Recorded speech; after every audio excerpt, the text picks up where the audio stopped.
fights with passion, and he inspires. Are you ready for a war?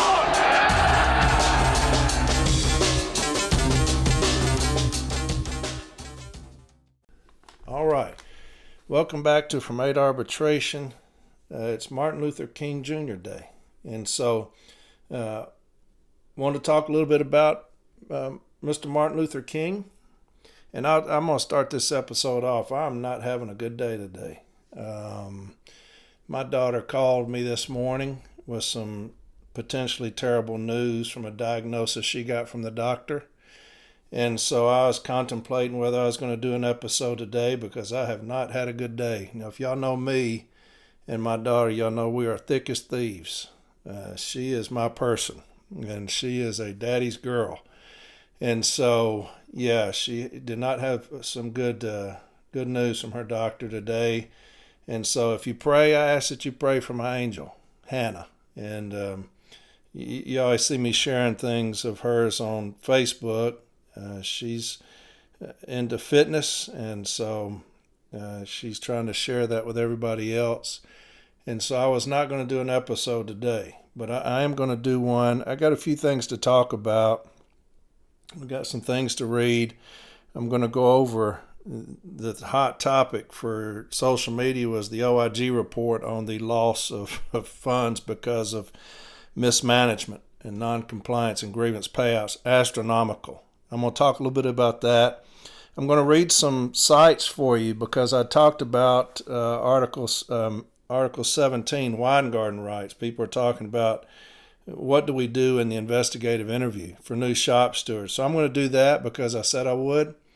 And I'm going to read a letter from somebody that's got some S&DC concerns. And I want y'all to hear what's going on because the one thing we have to do is we have to protect every single carrier, CCA, PTF, whatever. Every single one has to have protection, feel like they're protected, know that they're protected. And so that's one of the things I love about James Henry and the CLC is an injury to one is an injury to all. That's our biggest thing. And I know people try to get me tied into political things. That shit's been going on social media. These motherfuckers coming out trying to put me in different categories politically. Here's my position on that. I'm for the city letter carrier. All right? I'm for the city letter carrier and anything that benefits the city letter carrier. Any legislation that benefits the city letter carrier, I'm about it, and we're going to address it. But I'm for the city letter carrier only. All right? I'm not some social justice warrior. That's not who I am. If that's what you're looking for, that's not me. I'm for the city letter carrier. I am a city letter carrier. It's all I've done. It's all I know. It's who I love. Now, I believe every human that works should have access to a union. And I've always said that. I believe that every working class citizen should have access to a union. Why? Because first off, it helps city letter carriers. But secondly, I've seen what management will do when you don't have it. Look at your CCA. Look what they do to them and how they treat, if you remember casuals, how they were treated. But yeah, I'm not going to get into politics of anything. And people try to drag me into that shit. I'm not doing it. I'm for the city letter carrier, period. All right? And so if that turns you off from me, don't listen. Period. Don't listen to me. If you want me to be more than that, I'm not. I'm for the city letter carrier. When I'm executive vice president, I'm going to be concerned about one thing and one thing only. City letter carriers. Like I said, and legislation that deals with city letter carriers. And we'll be dealing with that a lot here coming up about legislation. Days of action like we did last year. We'll have several coming up. Those were very effective. But I'm just not that person. All right? I don't get into politics with people. You vote how you want to vote. I'm going to vote how I want to vote. There's so much hatred going on right now, and it's a perfect time to talk about Martin Luther King Jr. today with the hatred that's going on in this country right now. I'm not a part of it. I will not be drug into it. I don't hate anybody. You know, if I disagree with you politically, that's it. I'm just going to disagree with you. But, yeah, just not having a good day. As a matter of fact, it's been a terrible day. It's been a terrible damn day. And so I'm going to say that. And so been dealing with a lot of shit. But, because, you know, my kids are my life. They are my life. And my daughter, you know, with what she's been through with my grandson, being a single mother, taking care of her during that period of time, we are extremely close. Extremely close. And my two boys, the same. They're as tight-knit a group as I've ever seen. And I love my daughter with all my heart. I'd die for her today. If it took that to save her life, I would take my own today. If that's what the doctor said I needed to do to save her, I'd see y'all later. You know. But anyway, yeah, just a lot of stuff going on in the country, man. People trying to drag us through it. You know, y'all are taking this position. I ain't taking no fucking position. I'm taking the position of a city letter carrier. That's it. All right? People get on social media talking about they got blocked and this and that. Look, if you want to have some constructive conversation, if you want to challenge us on different things, that's fine. If you want to come on to From 8 Arbitration, the Concerned Letter Carriers Facebook page and challenge things, that's fine. That's fine. But if you don't come on there and say, fuck the CLC, ass probably going to get kicked out. Because that's not a position. That's not challenging something that we put up. Fuck the CLC. All right? And so when you get your ass booted, don't go crying everywhere that you got your ass booted. If you want to come on and say, hey, are y'all saying this or that, they'll answer it. They'll address it. But that's not a position. Fuck the CLC. Okay? So, and you know, it's just not a fucking day. But anyway, I want to talk a little bit about Martin Luther King Jr. because he is the perfect example of what we need to be as a union and as a person. And so, and if you think that's political, fuck off. I said, today's not the fucking day, man, I'm telling you. It's not the fucking day. And, and I got some screenshots, and I'm going to go over this OIG report, and then I'm going to go over these sites, all right, and I'll be done with it. But Martin Luther King Jr., and if you've ever heard him speak, he's probably the most inspirational speaker that you'll ever see or ever hear, right? I mean, the guy just had it. And I'm going to read you 5 key facts about him. Maybe you didn't know, all right? But it speaks volumes of how we have changed from that day, okay? Martin Luther King Jr. was a brilliant student who skipped grades starting college at 15. I didn't even go to college. He started college at 15 and was born Michael King Jr. Later changing his name, he was inspired by Gandhi's nonviolence, survived an assassination attempt in 1958, and became the youngest Nobel Peace Prize winner in 1964, leading major civil rights events like the Montgomery bus boycott before his assassination in 1968, a year before I was born. Here are 5 key facts about him. 1. Name change and early intellect. Born Michael King Jr., he changed his name to Martin Luther after his father, inspired by the German reformer. He was academically advanced, skipping grades and entering Morehouse College at age 15. Inspired by nonviolence, he adopted the philosophy of nonviolent civil disobedience from Mahatma Gandhi and Jesus, which became the cornerstone of his activism. Survived assassination attempt in 1958. He was stabbed with a letter opener by a mentally ill woman, narrowly missing his heart, but survived to continue his work. Nobel Peace Prize winner. In 1964, he became the youngest person to receive the Nobel Peace Prize for his efforts in fighting racial inequality through nonviolent means. Led historic protests. King led pivotal events like the Montgomery bus boycott, 1955, and the March on Washington, 1963, where he delivered his famous I Have a Dream speech, all crucial to the civil rights movement. And so, if we ever wanted to be like someone in that position, that's who. Nonviolent, but was devastating in his message. He was devastating in his message. To be someone who took after Mahatma Gandhi and Jesus, to say, hey, I'm going to lead my effort through nonviolence. Look at what he did. No one before or after has been like him as far as that. Now, obviously, I'm an extremely religious person.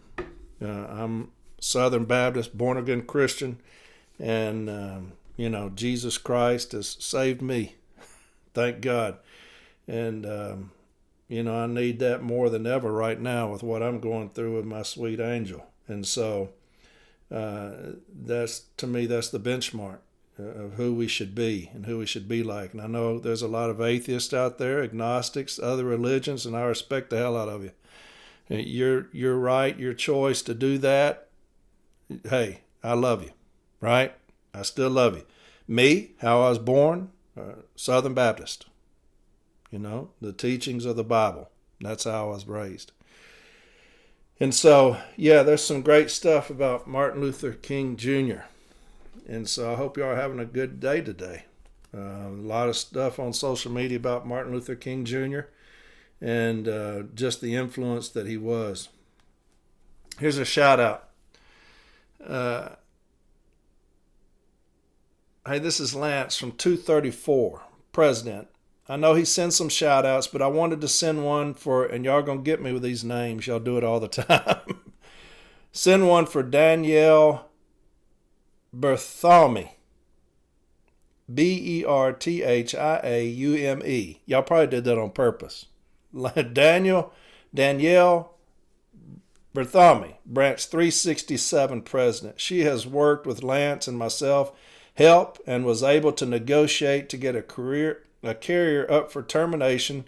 Career saved with some fierce arguments and determination, was able to keep an employee on the books.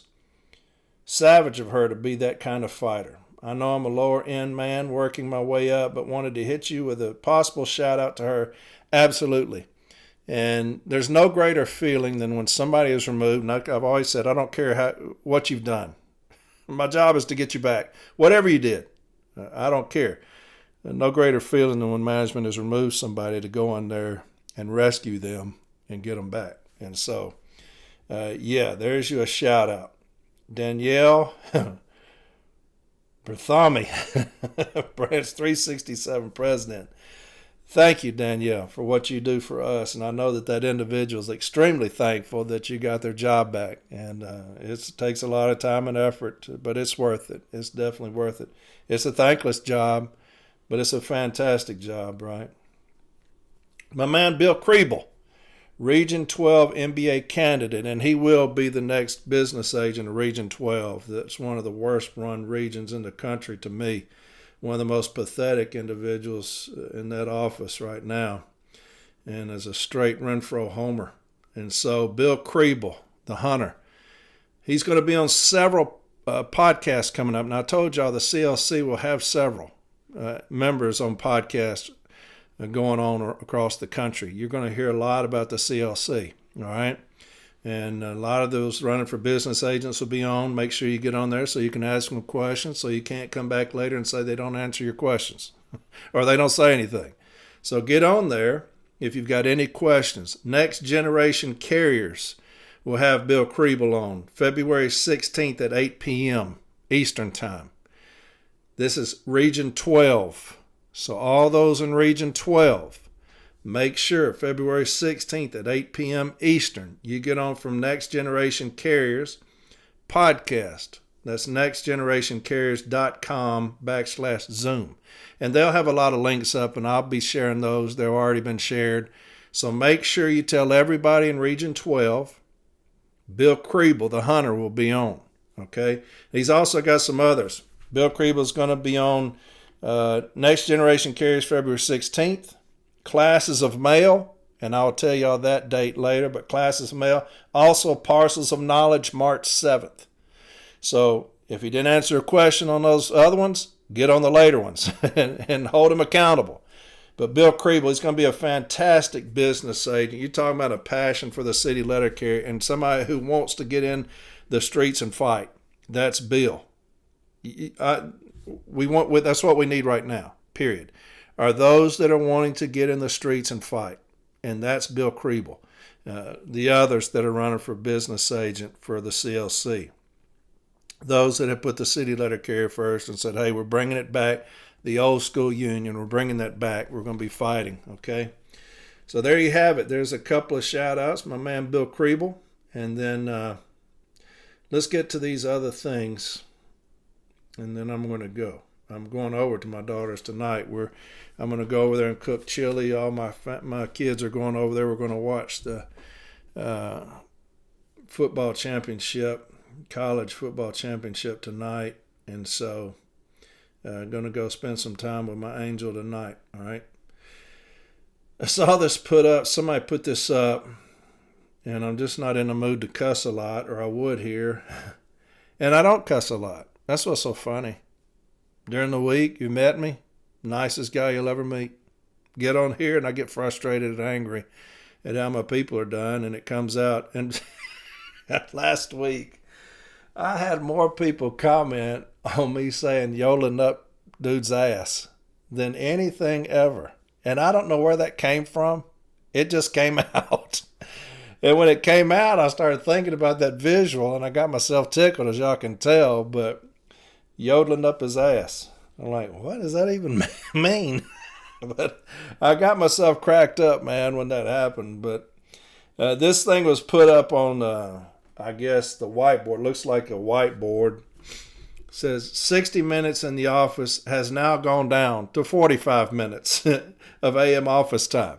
So 60 minutes in the office has now gone down to 45 minutes of AM office time. Remember, time-wasting practices is stealing time from the USPS, and that is a federal offense. It says offense, O-F-F-I-E-N-C-E. So remember, time-wasting practices is stealing time from the USPS, and that is a federal offense. And I would agree this and get this taken down, okay? Because they're not saying that's a goal. They're saying the 60 minutes in the office has now gone down to 45 minutes of AM office time. So that's not a goal that they're shooting for. Like they try to get out of everything when you grieve, and they say, no, that's just a goal. That's just a goal. We're not holding you to it. It doesn't say that's a goal. It's saying that's what it is. I would grieve that, okay? Be mindful of how much time you're spending in the office during the PM. Set yourself up for success for the next day while being mindful of the clock. Now, it's funny that they say, remember, time-wasting practices is stealing time. And I'm fixing to read this OIG report. That's the double standard right there is that, okay? So I'm going to read this letter. And this is from Region 12, the one that Bill Kriebel is going to take over. And I talk about an injury to one as an injury to all, okay? And that's the biggest thing. That's James Henry's biggest thing. An injury to one is an injury to all. And that means that whoever you are in light blue, you're going to get 100% effort from us, okay? 100% attention from us, whoever it is. And so here's a letter, and it's talking about an S&DC. And we put up, y'all remember Renfro came on my podcast a couple of years ago, and we conceded the S&DC. I think that we should have challenged that politically, nationally, whatever. If you lose, you lose. They're going to do it anyway. And then you got some, they don't care. They're going to do whatever they're told. Hey, you're going to drive another hour to work? Okay. You got some, they want to fight every single thing, and that's how I am. I want to fight every single thing that you do. If you beat me, you beat me. But we fought it. David Groskopf, y'all know him, up in Buffalo. President. He's been on before. Dude's a political giant. He understands politics. That's when I told you. When James Henry asked me to be EVP, he's the first phone call I made. Because politically, he's, to me, better than anybody else that does it. Well, he took on the S&DC, and he won. He beat management, and they did not put one in. Because of his efforts. To me, you should have gotten people like that when they first start coming out with it. Game planning, this is what we're going to do. If it's going to be all politics, if it's going to be all political, then let's do that. So let's address it. If it's a national level grievance, if we have one, let's get it together and let's take it forward. But let's fight for the city letter carriers, because an injury to one is an injury to all. right? I'm going to read this letter that somebody sent me. Atlantic City Branch 370 is a single installation branch with approximately 130 members. Our city is used yearly as the host location for NELC Region 12 and Region 15 events, the New Jersey State Convention, RAP sessions, and routinely hosts national RAPs, Committee of President meetings, and even a past national convention. Atlantic City has long been recognized as a union city. On March 7th, the Atlantic City Carrier Annex will be moved out of Atlantic City to the Egg Harbor Township S&DC, an installation with approximately 44 routes. This move leaves only the Margate Station Margate. Margate Station, just 12 routes as the remaining part of the original Atlantic City installation. I'll read that again because I beat that to death. This move leaves only the Margate Station, just 12 routes as the remaining part of the original Atlantic City installation. Because there is no national MOU protecting that part-time workforce in the S&DC moves, all CCAs, 19, PTFs, 2, and unassigned regulars, 5, will be assigned to the 12-route Margate Station installation. I'll read that again. It's got 12 routes. They're assigning all the CCAs, 19, PTFs, 2, and unassigned regulars, 5, will be assigned to the 12-route Margate installation. This effectively leaves them without sufficient work and potentially without jobs. While unassigned regulars are protected, there was no MOU reached that would allow the part-time workforce to follow the routes and work to the new S&DC. As confirmed by our MBA, Brian Thompson, any such protection would require a national MOU and cannot be negotiated solely for Atlantic City. At the same time, management continues to hire CCAs for Atlantic City. 12 new CCAs have already been approved, with some currently in OJI training. If all are hired, this would leave up to 36 CCAs and PTFs without work as of March 7th. I'll read that again. If all are hired, this would leave up to 36 CCAs, PTFs without work as of March 7th. Now, as a union, do we care about that? Do we care as a union? We care about a lot of other things going on, but as a union, do we care about our people, our own, like Blue? Do we? Here's somebody that's telling you that 36 CCAs or PTS will be without work. And where's our union at? We have folded. There's MOUs about S&DCs, but what good are they? If y'all remember Gary Lang, we talked about that from up north, Gary Lang, when he had the S&DC moving into his installation, therefore they were supposed to take on his MOU, his branch, and all these things. And then Renfro went against his own signature. Remember that? He had signed the MOU, and he went against his own signature just so that he could make it a larger branch, more votes, gain that installation, gain that MOU, gain that branch number. Remember? So the MOU, we can sign it, but what good is it when you have someone as dishonest as Renfro who will go against his own signature? And that's what happened with Gary Lane. But here they're saying there's no national MOU that will protect the CCAs. We've been told there are no CCA transfers. CCAs may only be loaned on an occasional and temporary basis to neighboring installations, a term that has never been clearly defined. In previous arbitrations, 1 month has been referenced as a possible time frame, but nothing guarantees continued employment. If these employees are separated due to lack of work, they may only be recalled within 18 months. After that, they are permanently removed from the Postal Service. All of this is happening with less than 60 days' notice. The timing of this situation is especially troubling. On March 8th, Region 12 will hold its RAP session in Atlantic City. Just 1 day earlier, our CCAs and PTFs, dues-paying members, many of whom also contribute to the political fund, will be facing job loss and uncertainty.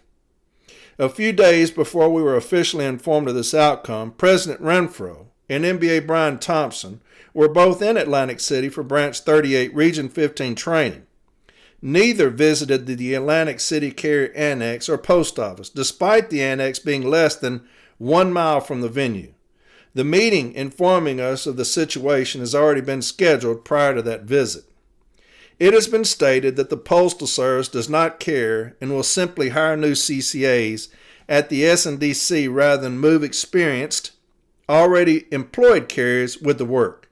If this is the case, is this now the model nationwide? We have all seen the financial and operational harm caused by employee turnover, an issue serious enough to draw national attention and congressional concern.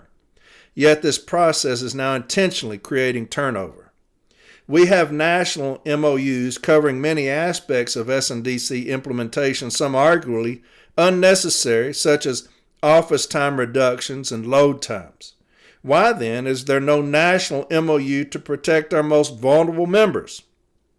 That's a good question.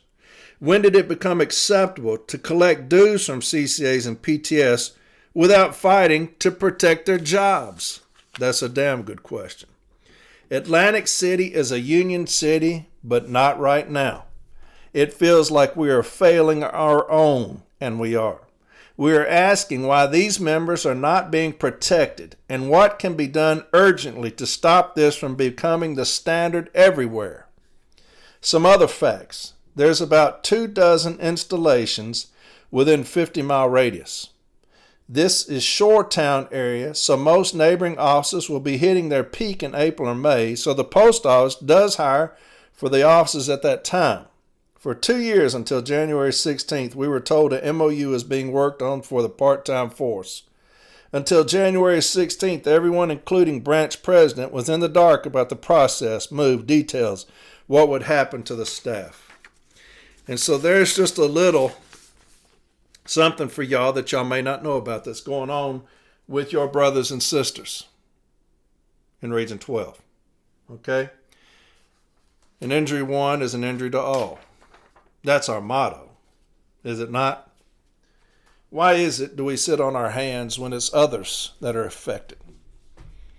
Why is we, and I'm talking about light blue, why is it we sit on our hands when others in light blue are affected? I don't know. But there you have something that sounds catastrophic to the workforce. Dues paying members, right? Dues paying members that seek protection. And where's National at? They're going to take those dues and then you'll be canned and they'll just take dues from somebody else. It can never be that way. It can never be the peasant and the pauper. We've dealt with that too long, especially with the TA. We've dealt with the peasant type lifestyle, which we're being accustomed to with this clown at the top. But at least they're doing training, these bargaining teams going up there. And don't take this the wrong way. I think it's a great idea. Those people that went up there were ecstatic and felt involved. I don't trust this clown as far as I could throw my house. I don't trust him. It's all optics to me. And I'm sure they put on a good show. It sounded great. It sounded informed.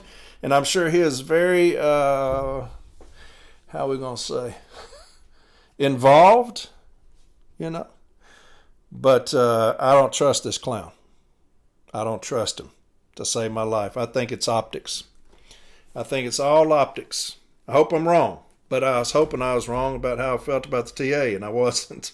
So I'm going to read something about this OIG report, and if you've not seen it, it's been all over social media. I know Joshua Shroom was the first one to come out with it, and he did an episode on it, I think at like midnight, because he had been waiting on it to come out. And it's catastrophic. It's catastrophic. And it talks about grievance payouts. And now that's something that I went off on last week, and I didn't know the thing was out. I don't think it had come out at the time. But it talked about grievance payouts. Catastrophic. Catastrophic. And our union, those at the top, especially the top two, and then business agents as well as director retirees, has taken it upon ourselves to correct the situation, all right, to help management, rather than protect the city letter carrier. Because to me, it's all about the city letter carrier. And they'll say, well, what good does it do if we don't have a post office? Well, that's for postal management to be concerned about. My concern is city letter carrier only. Okay? Now, management has avenues where they can correct this, and you're going to hear some things. They have avenues to correct this. They could be discharging people. They could be firing people. You're going to hear training. You're going to hear different things like this in this report. That's management's responsibility, okay, to correct management. And I was talking about that last week. It's management's responsibility. It's not my responsibility. My responsibility is to protect the city letter carrier, all right? And so the CLC put out something online, and it was fantastic. And I'm going to read it. And it's just a kind of a little synopsis of this report, which is, how long is this report? 40 pages? Something like that, maybe? I think it's a long report. But anyway, it's just a little synopsis of it. Listen to these numbers. USPS contract mismanagement cost nearly $1 billion. The OIG audit fines, $1 billion. Okay, now that's grievance payouts. Now remember when the past Postmaster General, when he left and kind of got kicked out, he tried to burn everything down. Remember, he was telling you all these losses. No, y'all got billions over here, and you got billions over here, and you got hundreds of millions over here, and he's pointing it out. He's throwing everybody under the bus. So there's several $1 billion that have been lost, okay? And so when I talk about I concern myself with city letter carriers only, that's what I mean. The loss and waste that is easily correctable, the loss and the waste, that's their responsibility to correct that. We need to do a forensic audit to find it. And if I was in office, I would pay big money to somebody to come in and find the waste. And because I'm going to introduce that in arbitration. Look, you can pay my people higher. The reason that you say you can is you're broke, well, partly is because of the waste and the fraud. And especially in grievance payouts. Something that y'all control only. And unfortunately, your President Renfro said that he cannot bring up the loss in arbitration because we could potentially be decertified. That's how big of a clown this dude is. They may decertify us as a union if we raise the contention of the loss of $1 billion in grievance payouts. They could decertify us. Again, it's our fault. Here we go. Again, it's our fault that management doesn't know how to manage. You got this clown going around, I told him last week, saying that we have hijacked the process. It's our fault that management can't comply. It's our fault as city letter carriers and union that management can't comply. You got your president saying, hey, we can't take this to arbitration, put that figure out there because they could decertify us. It's our fault. It's all going to come back on us, the agent, the carrier. And so all these things are our fault. And I cannot wait until the CLC gets in there. And so we will change that mindset. You know, when you're in a street fight, you need street fighters, those that are skilled at that, junior tips. The day of politics is over. The day of politicking is over. Now, we got things across the street we got to handle as far as these bills and things, but the days of politicking, being political with them, it's over. It's street fight time, okay? And I'm going to dump all this out on the table, every bit of it. I'm going to say, hey, look at this, and look at this, all right? And so, anyway, here's what it states. I need to quit doing that.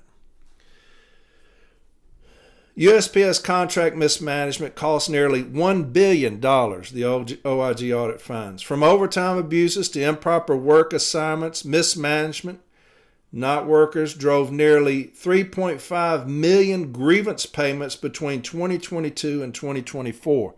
Now, this is all the unions. This is not just us, okay?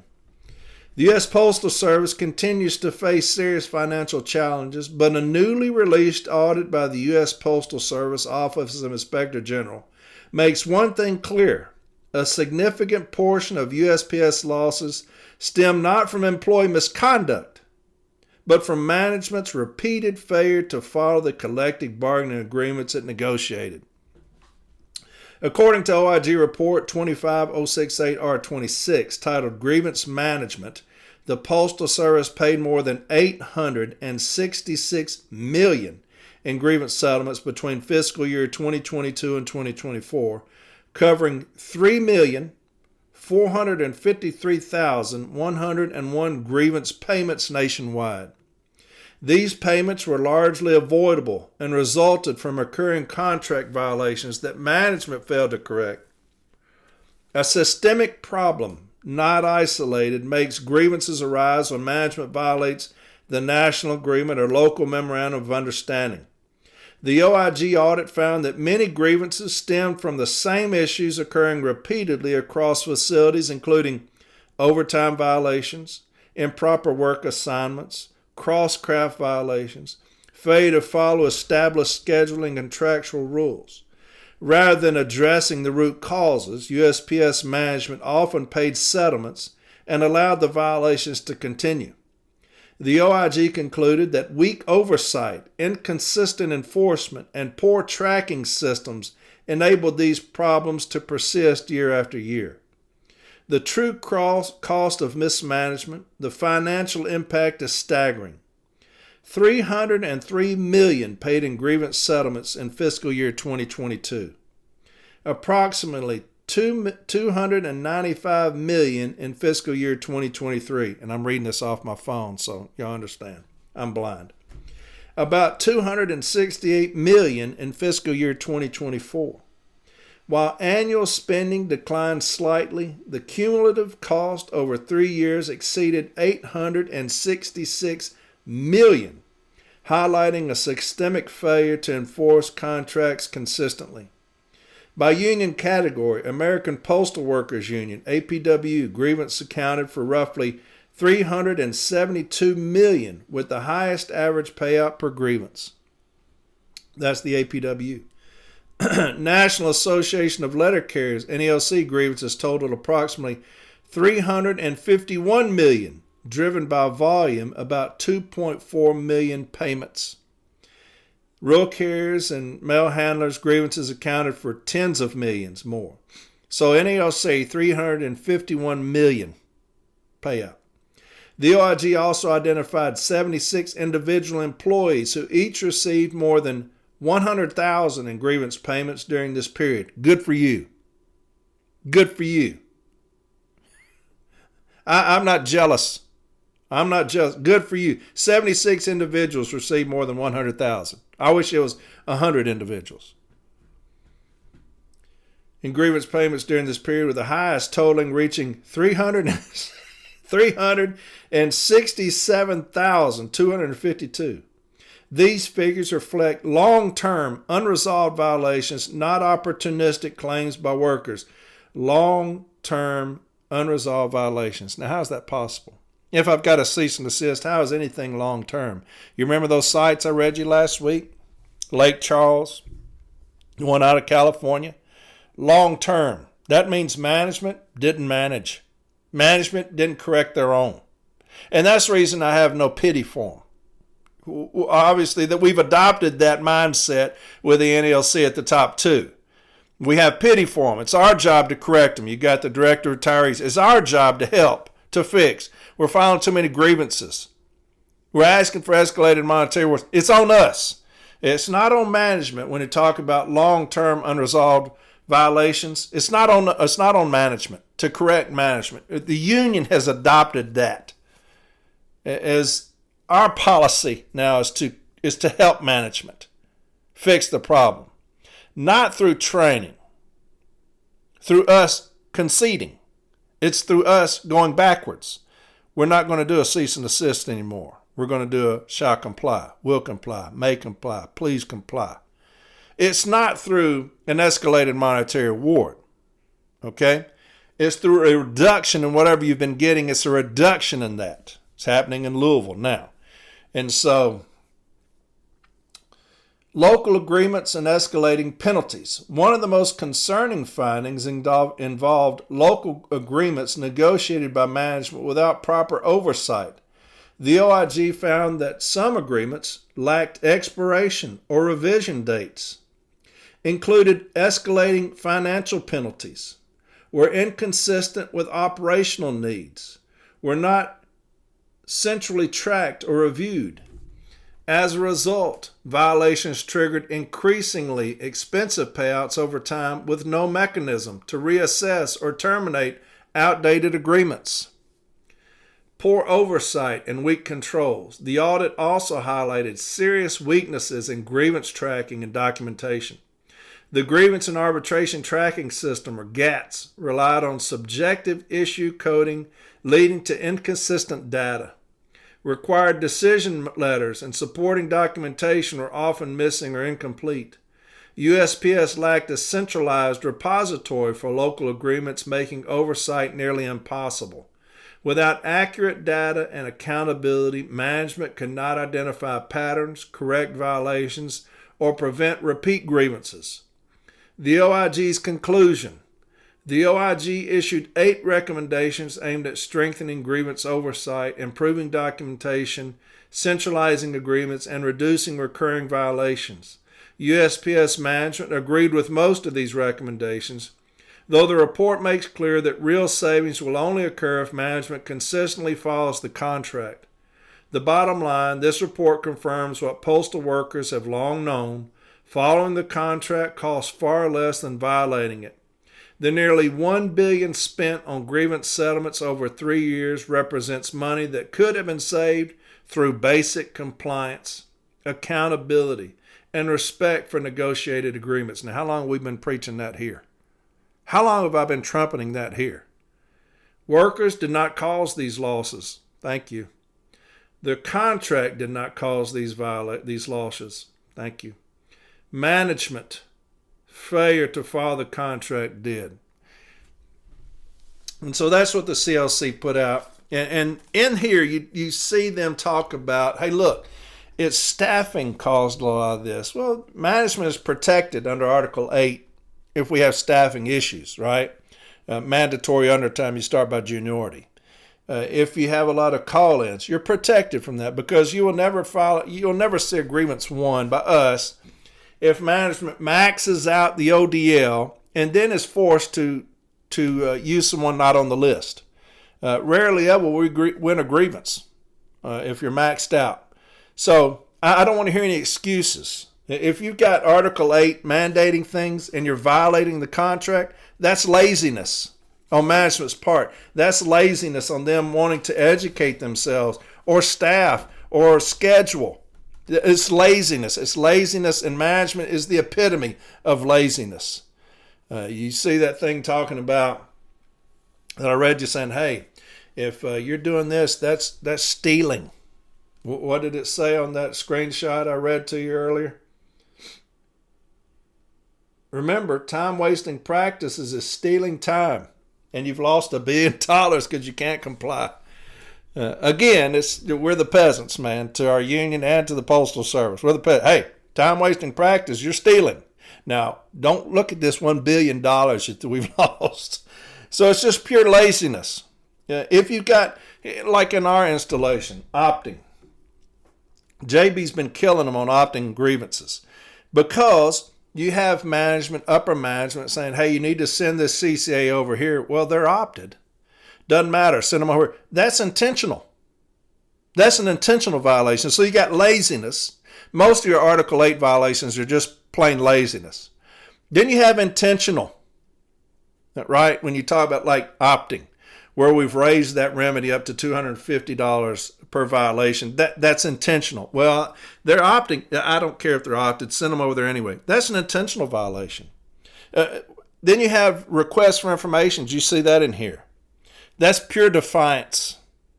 That's pure hatred for the union, for the shops doing, hey, I need this information. Well, you get it when you get it. We need to meet. You will meet when we meet. Well, if I don't get this information, it's going to be a grievance. We'll file a grievance. That's pure defiance. And so that's what we're talking about. Laziness. It's intentional. There's defiance on their part. And who does your union say is responsible? Partly you. You, the city letter carrier. I'm going to read just a little bit of this report. We'll get into these sites. I got to go see my baby. Give her a hug. And it goes to show, as a layman, as somebody that doesn't even look at it, and you say, we got a contract between the two parties, okay? And in this contract, it says that there will be these things done. Now, you got one side that consistently violates the contract, okay? One side that consistently and intentionally and defiantly violates the contract. Even somebody who's not in the union will say, well, what are they doing to them? What kind of, stopgaps do you have for them? What can be done to control that? And that's just a layman, a basic individual that's on the street. If you was to tell them, it's like, well, who's holding them accountable? I'm going to read this. Grievance payments. The Postal Service paid over $866 million in grievance payments from fiscal years 2022 to 2024. In general, total dollars paid over these 3 years trended downwards. Now, that's partly because your union has come in and tried to save them. However, the number of payments remained relatively steady for the same period, between about 1.1 and 1.2 million payments annually. The amounts paid peaked in fiscal year 2022 at about $303 million and then decreased to about $268 million in fiscal year 2024. Hopefully, being as we have come in and saved them, we can go in there when Renfro goes in there and says, hey, look, we've done everything humanly possible to help. We've taken away the cease and desist. We've told our people that, these escalated monetary rewards are a piece of the pie, and we're taking away these pieces of pie and things like that. So surely we can get what the other crafts have and give us a full cola. The other crafts have one. So look, we've done everything we can to help y'all. We've not required y'all to show any kind of training or anything for it. Surely we can take some of that billion that you've lost and use this savings that we've had over from 2022 to 2024 and give my carriers a full COLA. That's basic. That should be done on day one within the first 20 minutes. The other crafts have it, full COLA. Why shouldn't we? Why is that such an issue for us? Why are we getting kicked down on that? That should be done on day one. Hopefully that'll be done on day one. Goes on to the four major unions. NALC representatives filed the most grievances, over 440,000. Over 400,000. And their employees received the highest number of grievance payments, 2.4 million. However, APW employees received the most in grievance payments amounts, 372 million, which came out to an average amount per payment of 546. Although the average amount paid per grievance payments is below 1,000, some employees received far more than that in grievance payouts. Nationwide, 76 employees received more than $100,000 each in grievance payments from fiscal years 2022 to 2024. With the top 10 employees received total payment amounts ranging from more than $197,000 to just over $367,000. Of the top 10 payees, 8 were carriers from facilities in Chicago, Illinois. See Table 3. And there it has payment amounts. And it's got APW, number of grievances, 205,992. Number of payments, 682,000. Amount paid, $372,356,440. Average amount per payment, 546. It's got rural carriers, it's got mail handlers, it's got NALC. Number of grievances, 404,286. Number of payments, 2,415,947. So the highest, other than us, is APW at 682,000. Us, 2,415,947. Amount paid, $350,983,216. Grievance issue codes. Management handling grievances are responsible for selecting the appropriate issue code when entering grievances into GATS. These codes are used to categorize the complaint or alleged violation of an agreement and to track and monitor grievances. However, this selection is subjective because supervisors can select any code they wish through a drill-down menu. For example, a supervisor at one facility could select overtime work for an issue, and another supervisor could select Article 8 overtime for the exact same issue. From fiscal year 2022 to 2024, the issue code with the highest number of grievance payments and amount paid was overtime work. The second highest issue code by total amount paid was for MS 47TL5, which pertains to an agreement that stipulates custodians can receive additional compensation when certain facilities does not use 90% of their calculated annual custodial work hours.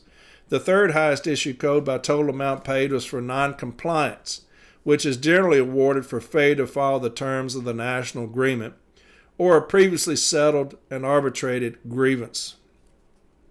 Finding summary. Postal Service management did not consistently manage grievances effectively. While grievances are a nationwide issue, difficulties managing them occur at the local level, as each district is responsible for overseeing its own grievance management and relies on its own methods and practices. Although nationwide grievance payments declined from fiscal year 2022 to 2024, certain districts and facilities paid out high cost or experienced sharp increases.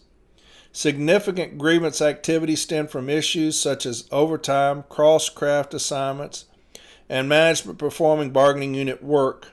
Additionally, some local management entered into binding agreements with unions that did not have expiration or revision dates, established perpetual remedies, or included conditions that increased cost over time.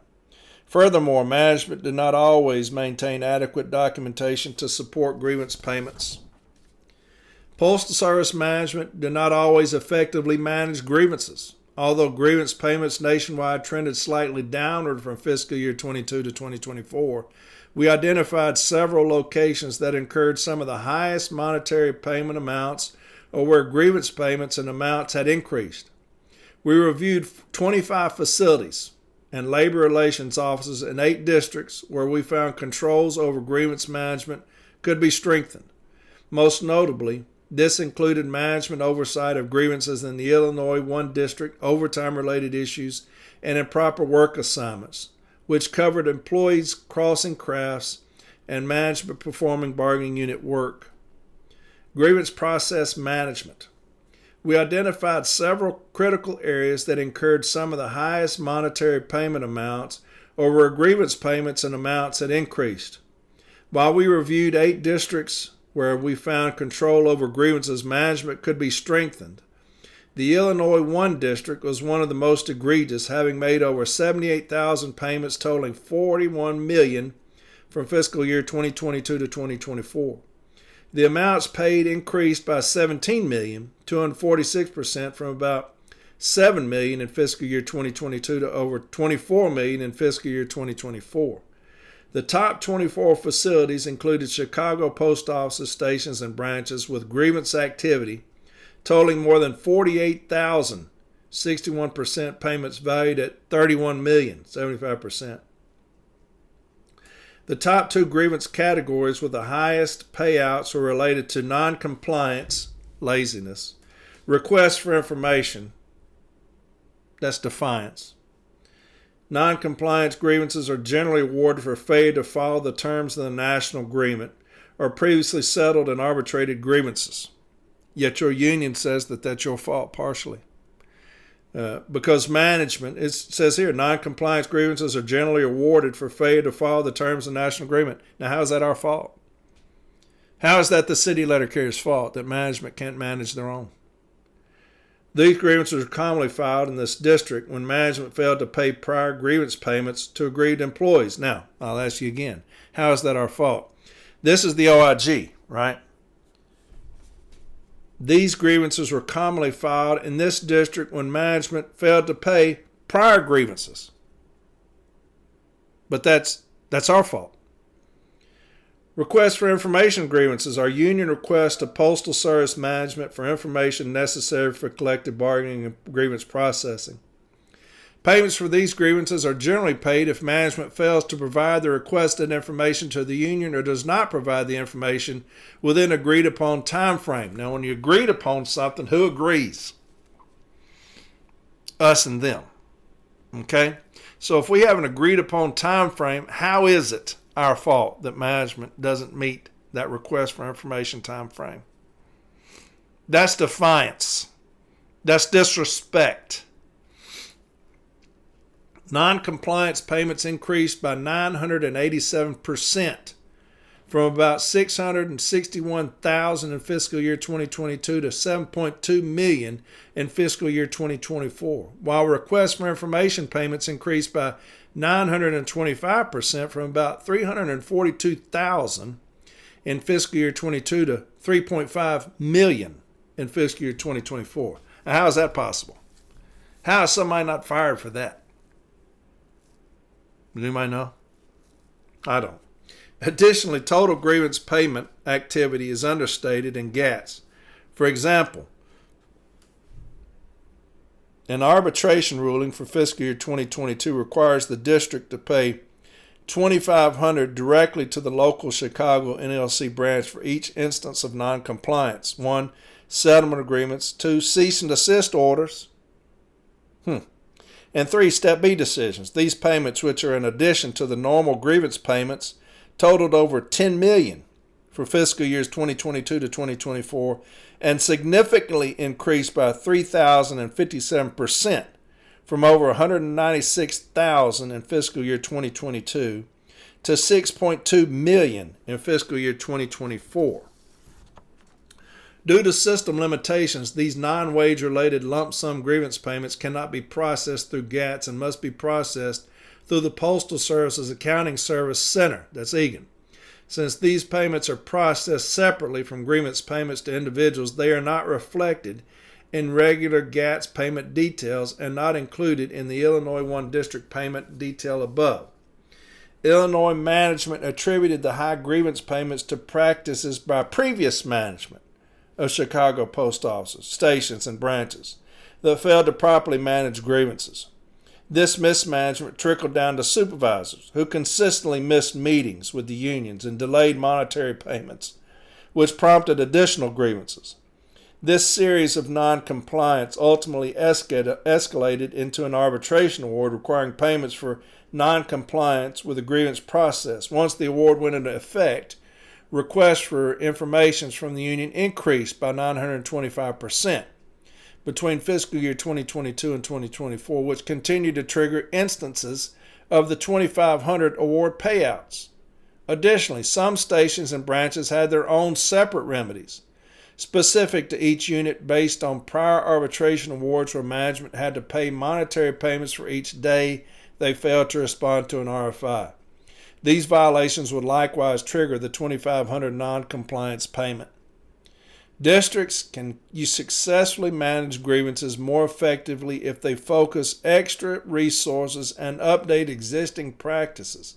For example, management in the Illinois 1 District implemented several changes and reassessed existing practices to mitigate non-compliance activity and improve responsiveness for requests for information deadlines. District management appointed a new postmaster in Chicago to oversee the more than 50 post offices, stations, and branches in the city, and assigned new customer service managers to the locations with the highest grievance payouts. The district also oversaw 2 dedicated teams, one to track all requests for information, and another to work directly with union representatives to resolve or settle formal Step 1 grievances before they advance to Step 2 or B.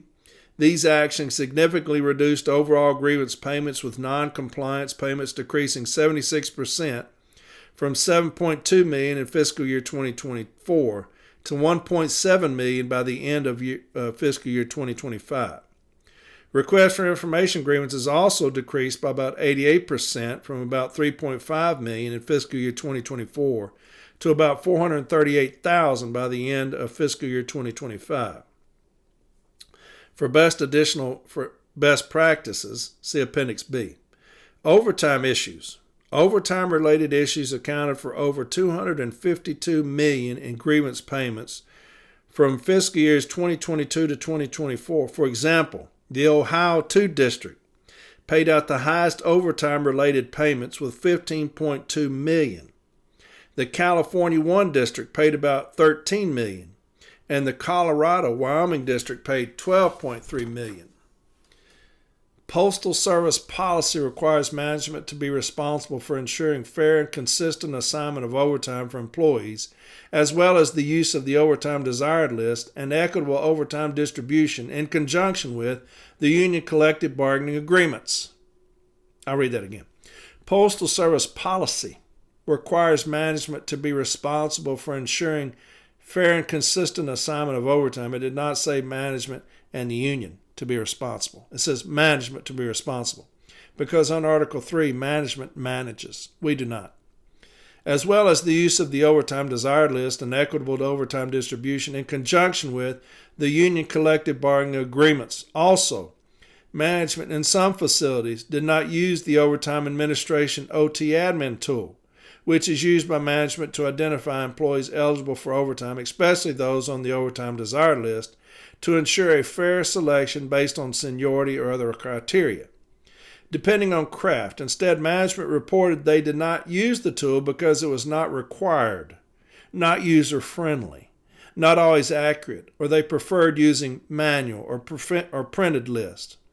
In a prior OIG report, Overtime Administration System, we reported OT admin uses at selected facilities contributed to low grievance payments because it helped assign overtime in accordance with union contracts. For example, at one facility, grievance costs decreased by 94%, and the number of grievances decreased by 93% over a 2-year period after using the tool. So they have a tool they say will help you, right? Do you remember when I said laziness? You remember that when I said Article 8? That's laziness. I'm going to read this part again. Management in some facilities did not use the overtime OT admin tool, which is used by management to identify employees eligible for overtime, especially those on the overtime desire list, to ensure a fair selection based on seniority or other criteria depending on craft. Instead, management reported they did not use the tool because it was not required. Laziness. Not user-friendly. That's laziness. Not always accurate, or they preferred using manual or printed lists. That's laziness. Okay? Improper work assignments. Regarding improper work assignment grievances, employees crossing crafts accounted for almost 80 million in grievance payments. Now, that was a different craft. And that's in here as well. I think it's, mail handlers. For crossing crafts, mail handlers was number 1 with 36 million.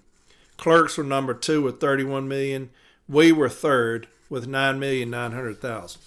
So that's mail handlers, the top ones. Unless specific circumstances exist, employees are prohibited from crossing crafts. For example, employees from the mail handler craft who move mail within the facility cannot perform the duties of the clerk craft who sort the mail. West Shores, New England, and Pacific Northwest processing divisions paid out the highest total amounts, about $5 million each. Overall, the mail handler craft received the highest total amounts paid for cross-craft grievances for the scope period. Additionally, management performing bargaining unit work accounted for at least $40 million in grievance payments from fiscal years 22 to 2024.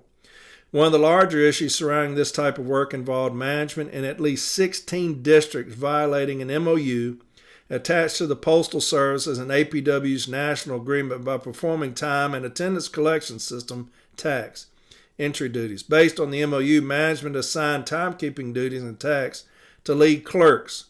Postal Headquarters Labor Relations issued a memorandum to managers and directors in July 2021, providing step-by-step instructions for lead clerks regarding their training and responsibilities. Despite the detailed guidance to management, non-compliance with the MOU has continued nationwide, resulting in continued grievance payouts. That's laziness. For example, at one facility reviewed in the Texas 2 district, management performed tax duties, resulting in the lead clerk receiving grievance payouts. During our audit, management assigned future tax entries to the lead clerk and provided instructions on how to perform them. Management is required to staff positions according to the proper craft complement to avoid assigning work across crafts without contractually permitted justification. However, circumstances exist when management may be permitted to assign employees to another craft, to include when there is insufficient work in an employee's own assignment or an exceptional workload imbalance exists between crafts, in addition to limitations around tax entries being performed by anyone other than lead clerks. Management is prohibited from performing bargaining unit work at facilities with 100 or more bargaining unit employees, except in certain circumstances. Notably, management can only perform this work in an emergency for training or instruction of employees to assure proper operation of equipment and to protect the property and safety of employees. According to district and facility management, I'm almost done. Overtime and cross-craft grievances were partly caused by issues related to staffing. For example, some management reported persistent turnover, particularly among employees assigned to afternoon or evening shifts. This is all clerkship. However, we compared the Postal Service's nationwide employee availability to the total grievance amounts paid for each quarter during fiscal year 2022-2024 to determine if there was a possible correlation between these two metrics. We determined that as employee availability decreased, the total grievance amounts paid increased. For example, during the quarter one of fiscal year 2024, the Postal Service's employee availability was 80%, the highest of the scope period, while total grievance payments were $47.9 million. The lowest during the same period. Conversely, during quarter 4 of fiscal year 2023, employee availability fell to 78.7% and payments rose to $101 million, the highest of the period. This pattern suggests lower staffing levels may increase reliance on overtime and cross-craft work, thereby contributing to higher grievance costs. Now they're going to try to give you some remedies. In addition to staffing challenges and limited use of the OT admin tool, local management also attributed supervisor inexperience in managing grievances and overtime. Many supervisors had less than 3 years of experience in the position and prioritized operational goals over labor compliance. Now remember that Lake Charles where Wallet said, hey, you got to get the mail out timely, but just as important, following the contract that you agreed to. Remember that? Many supervisors had less than 3 years of experience in the position and prioritized operational goals over labor compliance. Management in several districts also cited supervisor understaffing and turnover as a barrier to developing consistent knowledge of grievance processes, collective bargaining agreements, and union relations. We have other work reviewing new efforts aimed at creating more consistent leadership at local units through the Relief Supervisor Initiative.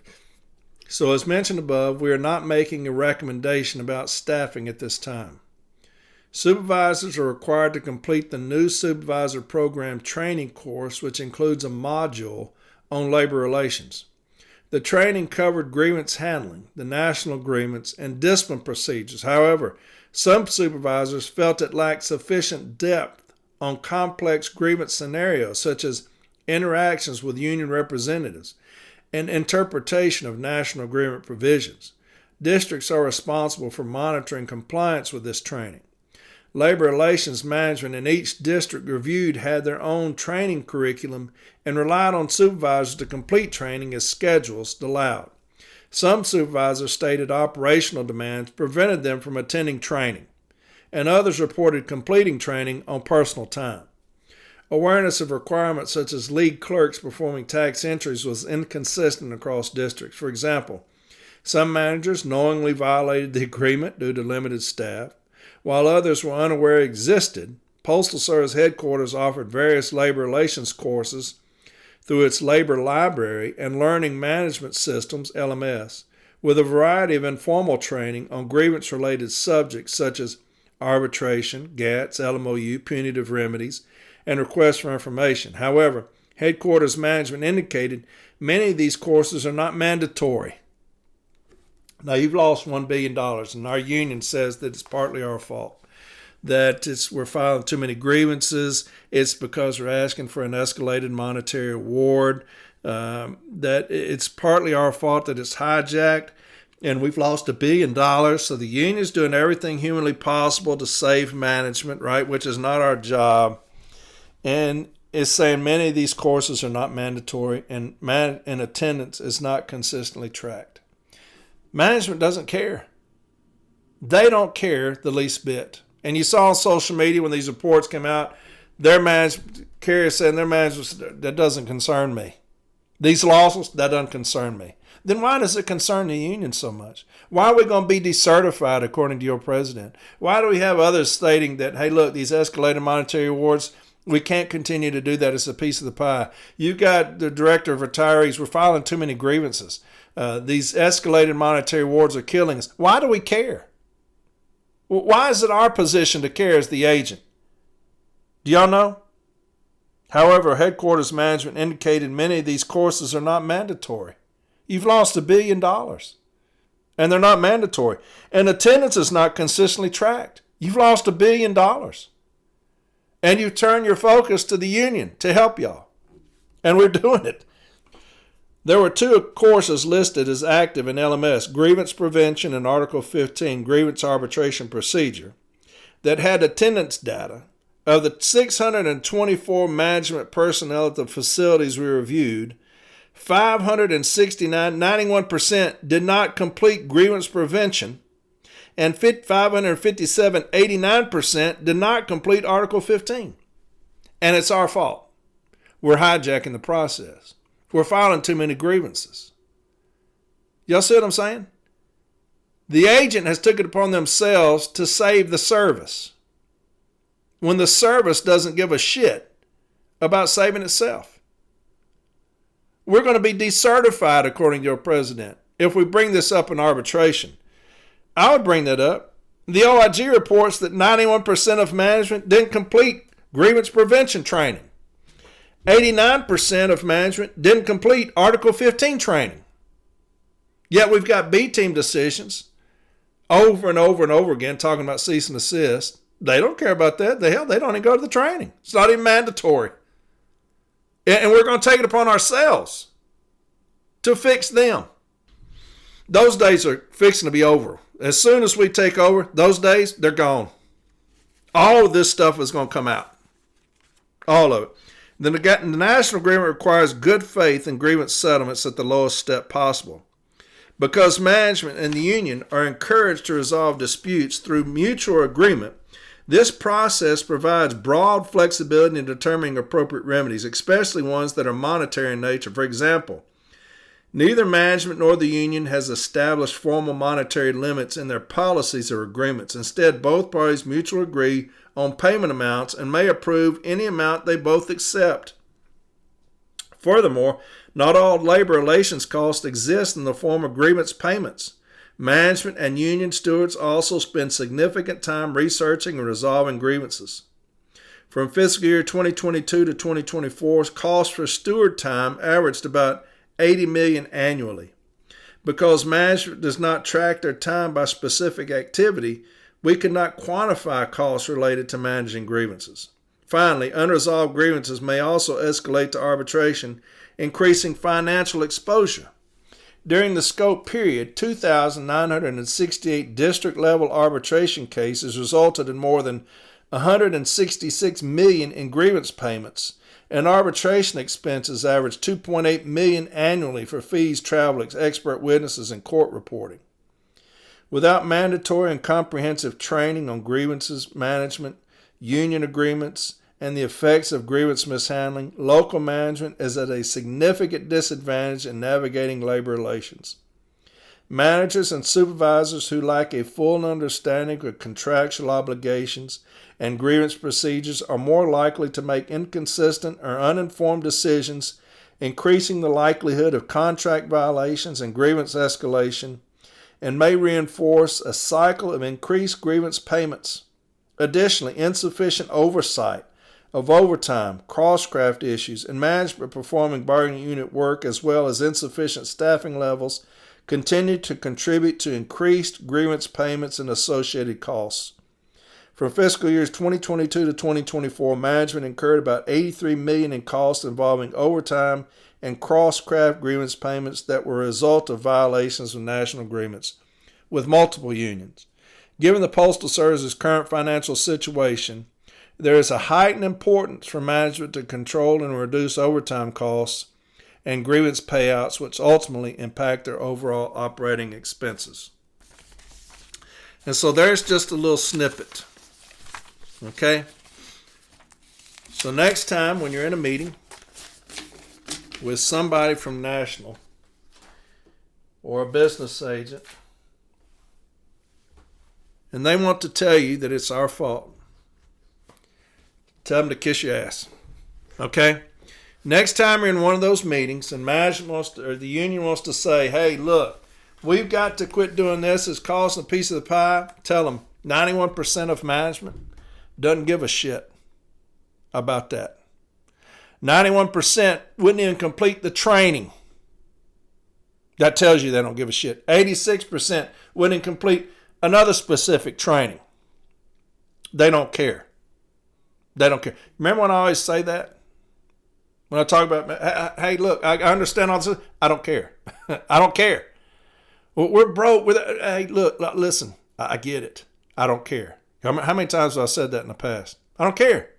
If I'm sitting in front of them, Corey, look, man, we were paying out, we are bleeding money. Look, brother, I don't care. You know I don't care? Because y'all don't care. That's why. Y'all don't give a shit. So you know what? I don't give a shit, really. I'm going to expose all of that, though, brother. You've got $1 billion in losses. You don't have mandatory training. You can't account for the training. And 91% hadn't completed the training. So I don't care, truly. I don't care. Weingarten writes, new stewards reaching out. Hey, what's our role in the investigative interview? And I talked about this a long, long time ago, about our role in the investigative interview. And we are the defender in that setting, inside that investigative interview. We are the protector, okay? We are a lion protecting the sheep, okay? You have the right to ask questions, to intervene, to ask clarification. You have all these rights. And I talked about in there, and I've got some sites I'm going to read for you that talks about the devastating nature of the Weingarten right. It's law. That's how important it is, and arbitrators will not tolerate a violation of Weingarten. They're just not. And so I've got some good sites for you. I'm going to read from Article 17 where it's found when we talk about Weingarten rights. But federal labor law, now this is Article 17, page 17.6. Federal labor law. Now, those three words will be the first three things as an advocate I'm going to talk about.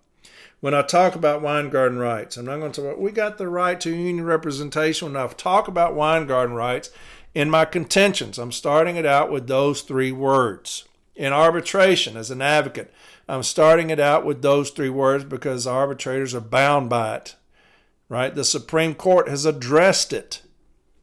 Federal labor law, in what is known as the Weingarten Rule, gives each employee the right to representation during any investigatory interview which he or she reasonably believes may lead to discipline. Now that's National Labor Relations Board versus Weingarten, U.S. Supreme Court, 1975. That's the very first portion. That's as devastating as you can get of any language that's in this contract. Okay? Each employee, that's everybody. We talk about red and yellow, black and white. They're precious in His sight. Each employee, that's all of us. Every single one of us. Whether they like us, don't like us, whatever we've done. If you catch me selling 800 pounds of crack cocaine out of the back of my LLV, each employee is covered under that. Okay? The right to representation. When it says right, Y'all know what that means?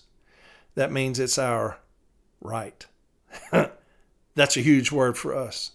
That's a powerful word for us. It's our right. You talk about rights. A lot of laws talk about our rights. It's our right to representation during any investigatory interview. OIG, postal inspectors, they're covered under any. Okay, got some sites for you on that. Any investigatory interview which he or she reasonably believes may lead to discipline. Now, who determines reasonably? Does it say investigatory interview which management reasonably believes may lead to discipline? Does it state that? It doesn't, does it? It says investigatory interview which he or she, that's me or you, reasonably believes may lead to discipline. And that's the Supreme Court. That's powerful language. And that's how I'm going to start out every contention. Every contention was that language. The Weingarten rule does not apply to other types of meetings, such as discussions. Now, this is where a lot of times it's going to be shady. All right. Article 16.2 provides that for minor offenses by an employee, discussions shall be held in private between the employee and the supervisor. Such discussions are not discipline and are not grievable. So an employee does not have Weingarten representation rights during an official discussion, and that's National Arbitrator Aaron. Or employees do not have the right to union representation during fitness for duty physical examinations. Now, in 16.2 discussions, management will say, now this can't lead to discipline, it's only discussion. Okay? Now, why were you sitting you're being investigated. Why were you sitting behind this building for 2 hours? You're being investigated. As soon as they ask a question, I'm asking for union representation. Even if they tell me, look, this is just a 16.2 discussion. I just need to clarify some things. Why are you? I need union representation. But it can't lead to discipline. I need union representation. Because now I reasonably believe that this may lead to discipline. Why? Because now I'm being investigated. I'm being questioned. Okay? Now they can throw me out of there, and I'll go tell my shop steward, hey, they told me it was an official discussion, but they started asking me questions about occurrences, about situations. Okay? They weren't in there to tell me, now look, this shows that you're doing this. If you're doing this, just make sure you understand there's a rule against that. And if you continue to do that, that could potentially lead to discipline, okay? Because it's showing here that you're sitting somewhere. If you're stationary and something like you're not working, that could lead to discipline. Just be cautious of that. There's a rule against that. That's a discussion. Why were you doing this? That's an interview to me. And so now I reasonably believe that could lead to discipline. I'm going to ask for my shop steward. The Weingarten rule only applies only when the meeting is an investigatory interview, when management is searching for facts. That's what we just talked about, right? And trying to determine the employee's guilt or decide whether or not to impose discipline. The rule does not apply when management calls in a carrier for the purpose of issuing disciplinary action, for example, handing the carrier a letter of warning. An employee has Weingarten representation rights only where he or she reasonably believes that discipline could result from the investigatory interview. Whether or not an employee's belief is reasonable depends on the circumstances of each case. Some cases are obvious, such as when a supervisor asks an employee whether he discarded deliverable mail. The steward cannot exercise Weingarten rights on the employee's behalf. And unlike Miranda rights, which involve criminal investigations, the employer is not required to inform the employee of the Weingarten rule to representation. Employees also have the right under Weingarten to a pre-interview consultation with a steward. Stewards, remember that. I got a cite for you. Federal courts have extended this right to pre-meeting consultations to cover inspection service interrogations. In a Weingarten interview, now here you go, new stewards. Okay, page 17.7, new stewards. What's my role in the investigative interview? What do I do in there? Do I just listen, take notes? Can I participate? Can I ask questions? Can I clarify things? Can I ask management to clarify questions? Can I tell management that their questions are accusatory? They need to change the question. Can I tell the carrier not to answer something as it may incriminate them? In a Weingarten interview, the employee has the right to a steward's assistance, not just a silent presence. And that's what kills management every time. When you say, you need to clarify that question right there. That question is accusatory. You need to change that. I'm going to need you to be quiet. This is my investigation. It's not yours. If you want to ask questions, you can ask questions after this investigative interview. What you will do there is you'll say, yes, ma'am, or no, sir. Okay, yes, ma'am, or no, yes, sir. You're going to say, absolutely, I'll be quiet. If management says, why is it that you did that question is accusatory? Can we rephrase that question? I'm going to need you to be quiet in here. This is my investigation. I'm going to need you to be quiet. Absolutely. Absolutely, I'll be quiet. Now, you're going to write that down at approximately 10:47 a.m., investigative interview. I asked management to clarify or to change the question due to it being accusatory, and management told me that I must remain quiet. And you're going to get the grievant in there, the carrier that's in there, and you're going to say, hey, I need a statement from you that management instructed me to be quiet when I attempted to help you, okay? And that will absolutely demolish anything that comes, and I got a good site for that as well, okay? Not just a silent presence. The employer would violate the employee's Weingarten rights if it refused to allow the representative to speak or tried to restrict the stewards to the role of a passive observer. What do I do in there as a new steward? Because management is a bully. The supervisor is a piece of shit, a bully.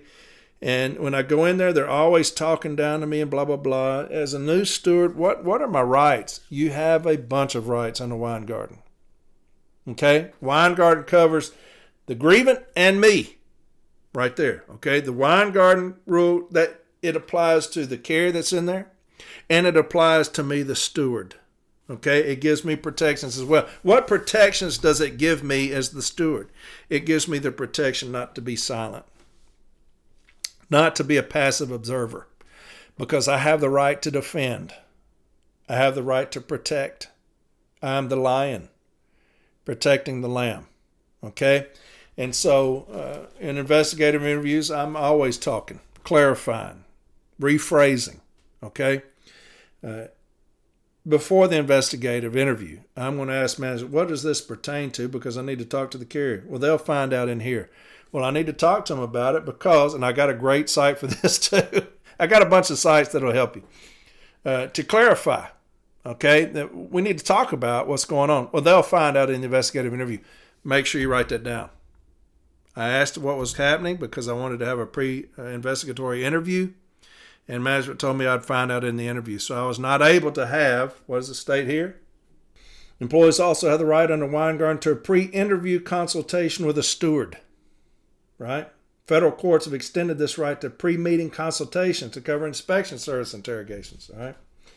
Although the ELM Section 665.3 requires all postal employees to cooperate with postal investigations, the carrier still has the right under Weingarten to have a steward present before answering questions. In this situation, the carrier may respond that he or she will answer questions once a steward is provided. Okay? I've got some sites, and I want y'all to write these down, new stewards especially, because this will help you. It shows you the absolute devastating power of Weingarten violations. Okay? The first one is Dolson, Arbitrator Dolson, 09556. 09556. And I'm just going to read the discussion portions on these. Okay? Now, this is an old one. 9556 is Dolson. The parties agree that the issue in this case is as follows. That the Postal Service have just caused to issue a removal action to Deborah Hobson under the charge of obstruction of the mail, removing mail from the mail stream, violation of the Code of Ethical Conduct, if not, what is the appropriate remedy? Now, here's somebody who has taken mail and put it in her locker. That will get you fired. They're not delivering the mail. They're taking it and putting it in their locker, and then she lied about it. The Postal Service contend the grievance obstructed the mail, removed mail from the mail stream, and violated the Code of Ethical Conduct, section 661.53. It's got that language 66.2, 112.1, 112.2, 131.1, all these different things. The record shows 4 pieces of mail were discovered in the grievance locker during a search by management, and that this mail had addresses which she served. Although the agreement testified that her locker was sometimes open, testimony by Postal Service witnesses Cole and Smith indicated that she unlocked her locker to get into it, so they called us being dishonest. So she's stealing and she's being dishonest. Those are two no-nos. The agreement testified that she could not recall whether her locker was locked at the time. The agreement further testified that she did not know how the mail got into her locker. The union suggests that it may have been placed there by the supervisor who had his vehicle vandalized, but there's no evidence to support that claim. The agreements also testified that when she told Cole at the January 12, 1989, that's how long ago this was, interview that she was going to throw the 4 pieces of mail away, she actually meant to say she was going to put the mail on the throw-off case. This is the proper method of handling this type of mail. The fact remains, however, that the mail was in her locker instead of being placed on the throw-off case. So we're not looking too good so far. The union raised the question of whether the agreement knew what to do with the pieces of mail. The agreement was the T6 carrier technician, and as such was required not only to know the proper handling of mail, but to convey this knowledge to other employees. In her testimony, she described the proper way to perform second-class mail and how to handle undeliverable bulk business mail. She admitted that the 4 pieces of mail, comprised of 1 piece of second-class and 3 pieces of bulk business mail, did not belong in her locker. Another union witness, Chief Union Steward Ollie Brown, testified that she does not put any class of mail in her locker unless it is addressed to her. Based on the above, I find the agreement violated the above-mentioned Postal Service standards and regulations. She obstructed the mail by removing it from the mail stream. Moreover, she violated the trust placed in her by the Postal Service as well as patrons to act responsibly in the handling of mail. Her conduct was of serious nature, for it strikes at the very heart of the Postal Service and those it serves. The union argues that the grievance must be sustained because the grievance was denied her Weingarten rights to union representation during the interview of her by management on January 12th of 1989. The Postal Service argues that the interview on January 12th, in which the agreement requested union representation, involved only the vandalism investigation. It maintains that the questioning of the agreement regarding the mail found in her locker took place in a second meeting, which was not an investigatory interview. Even assuming it was, argues the Postal Service, the agreement did not request union representation at the second meeting. The Postal Service points out that an investigatory interview regarding the mail took place on February 17th, and the agreement had union representation at that interview. In NLRB versus Weingarten, this is one that came out of the contract, the United States Supreme Court agreed with the NLRB that an employee has the right to union representation at an investigatory interview that an employee reasonably believes will result in disciplinary action. This right exists even where such right is not explicably provided in the agreement and is supported by well-established current arbitrable authority. It arises, however, only where the employee requests representation. Hill and Sinacropi in Evidence and Arbitration 271 state, in general, a review of cases following Weingarten indicates that arbitrators view union representation at the investigatory stage as important to any fair grievance procedure. The record shows that the Postal Service in Indianapolis recognizes that the Weingarten rights principle is applicable to postal employees. Station Manager Cole testified that during his review of the grievance vandalization of the supervisor's vehicle with Labor Relations, he was informed by Labor Relations that the grievance conduct could not be considered for discipline because he denied her request for union representation during the investigatory interview on her January 12, 1989. Cole stated that Labor Relations furnished him with a document on Weingarten rights at that time. It is undisputed that on January 12, 1989, during the meeting in which Cole questioned the grievance about the vandalism incident, she requested and was denied union representation. It is also undisputed that when Cole met with the grievance shortly thereafter and questioned her about the mail discovered in her locker, she did not again request union representation. You hear me? She did not again request union representation. Station Manager Cole testified that the questioning of the agreement about the vandalism and about the mail discovered in her locker constituted 2 separate interviews. He testified at the end of the questioning on the vandalism, he stated the interview was ended and placed the agreement on administrative leave and told her to clean out her locker. In contrast, the agreement testified that it was not until after she was questioned about the mail that Cole told her the interview was terminated and that she was being placed on administrative leave. After a careful review of the evidence, I find that the meeting on January 12th, at which the grievant was questioned about the mail found in her locker, was a continuation of the meeting, which began when she was questioned about the vandalism. Even if Cole did say at the end of the questioning the grievant about the vandalism that the interview was over, I find the meeting in which the grievance was questioned on the matter and the later meeting in which she was questioned about the mail discovered in her locker were parts of a single interrelated episode.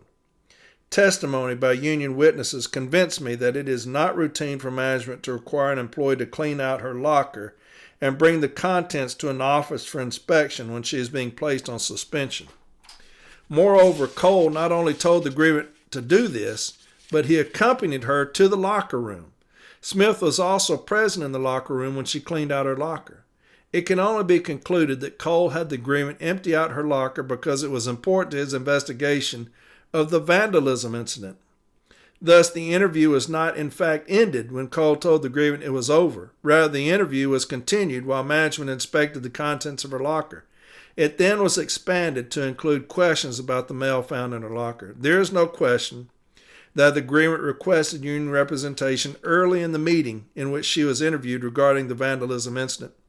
Cole should have known that the agreement still desired and definitely needed a representative present when the scope of that meeting was expanded to include a new subject matter, the discovery of the mail in her locker. The risk of discipline was just as great, if not greater, when the subject matter was discussed. And this is the reason I love reading arbitration sites, as boring as that sounds. It gives you great snippets like this right here. As enunciated by the United States Court of Appeals for the Fifth Circuit in Lennox Industries versus NLRB, the rationale of Weingarten does not require an employee to repeat his request for union representation each time the subject changes during a meeting with company officials. Such a rule would be both burdensome for the employee and tedious for the company officials. As long as one or more company officials are aware of the employee's desire and request for the presence of a union representative, a single request will suffice for the multiple subjects of a single meeting, or for multiple meetings which are part of a single interrelated episode, as here. The union representative's admission ticket gained by the employee's original request entitles the employee to representation during both ends of the doubleheader.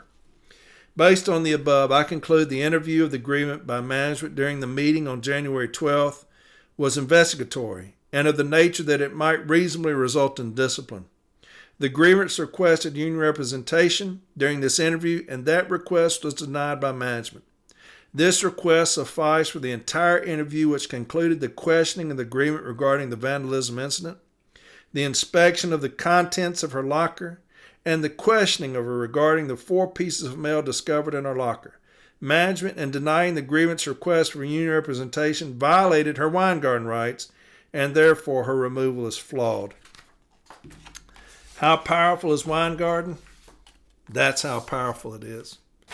You have somebody that's vandalized something and has taken mail out of the mail stream and put it in her locker, which is locked, then lies about it. How powerful is Weingarten? That individual came back to work because of it. Braverman. Here's another one. Braverman. 30995. 30995. This being a case of removal for employment, it is clear that the burden of proof to demonstrate just cause for removal rests with the employer. This arbitrator has always adhered to the standard that the employer must meet its burden by proof, by clear and convincing evidence, both that the grievant is guilty of the conduct with which he is charged and that the commission of that conduct warranted the penalty for removal for employment. Removal is the most severe penalty which can be meted out to any employee. It has been referred to universally by arbitrators as capital punishment of the workplace. Due to the severe impact which removal has on an employee's livelihood as well as his potential for future employment, this arbitrator adheres to the clear and convincing evidence burden of proof standard. In this case, there is little doubt that the grievant committed many of the offenses which he is charged. It is undisputed that he missed MSP scans on the days indicated and that he placed deliverable mail in the UBBM. Now, You got MSP scans that he missed, and he's also throwing away deliverable mail.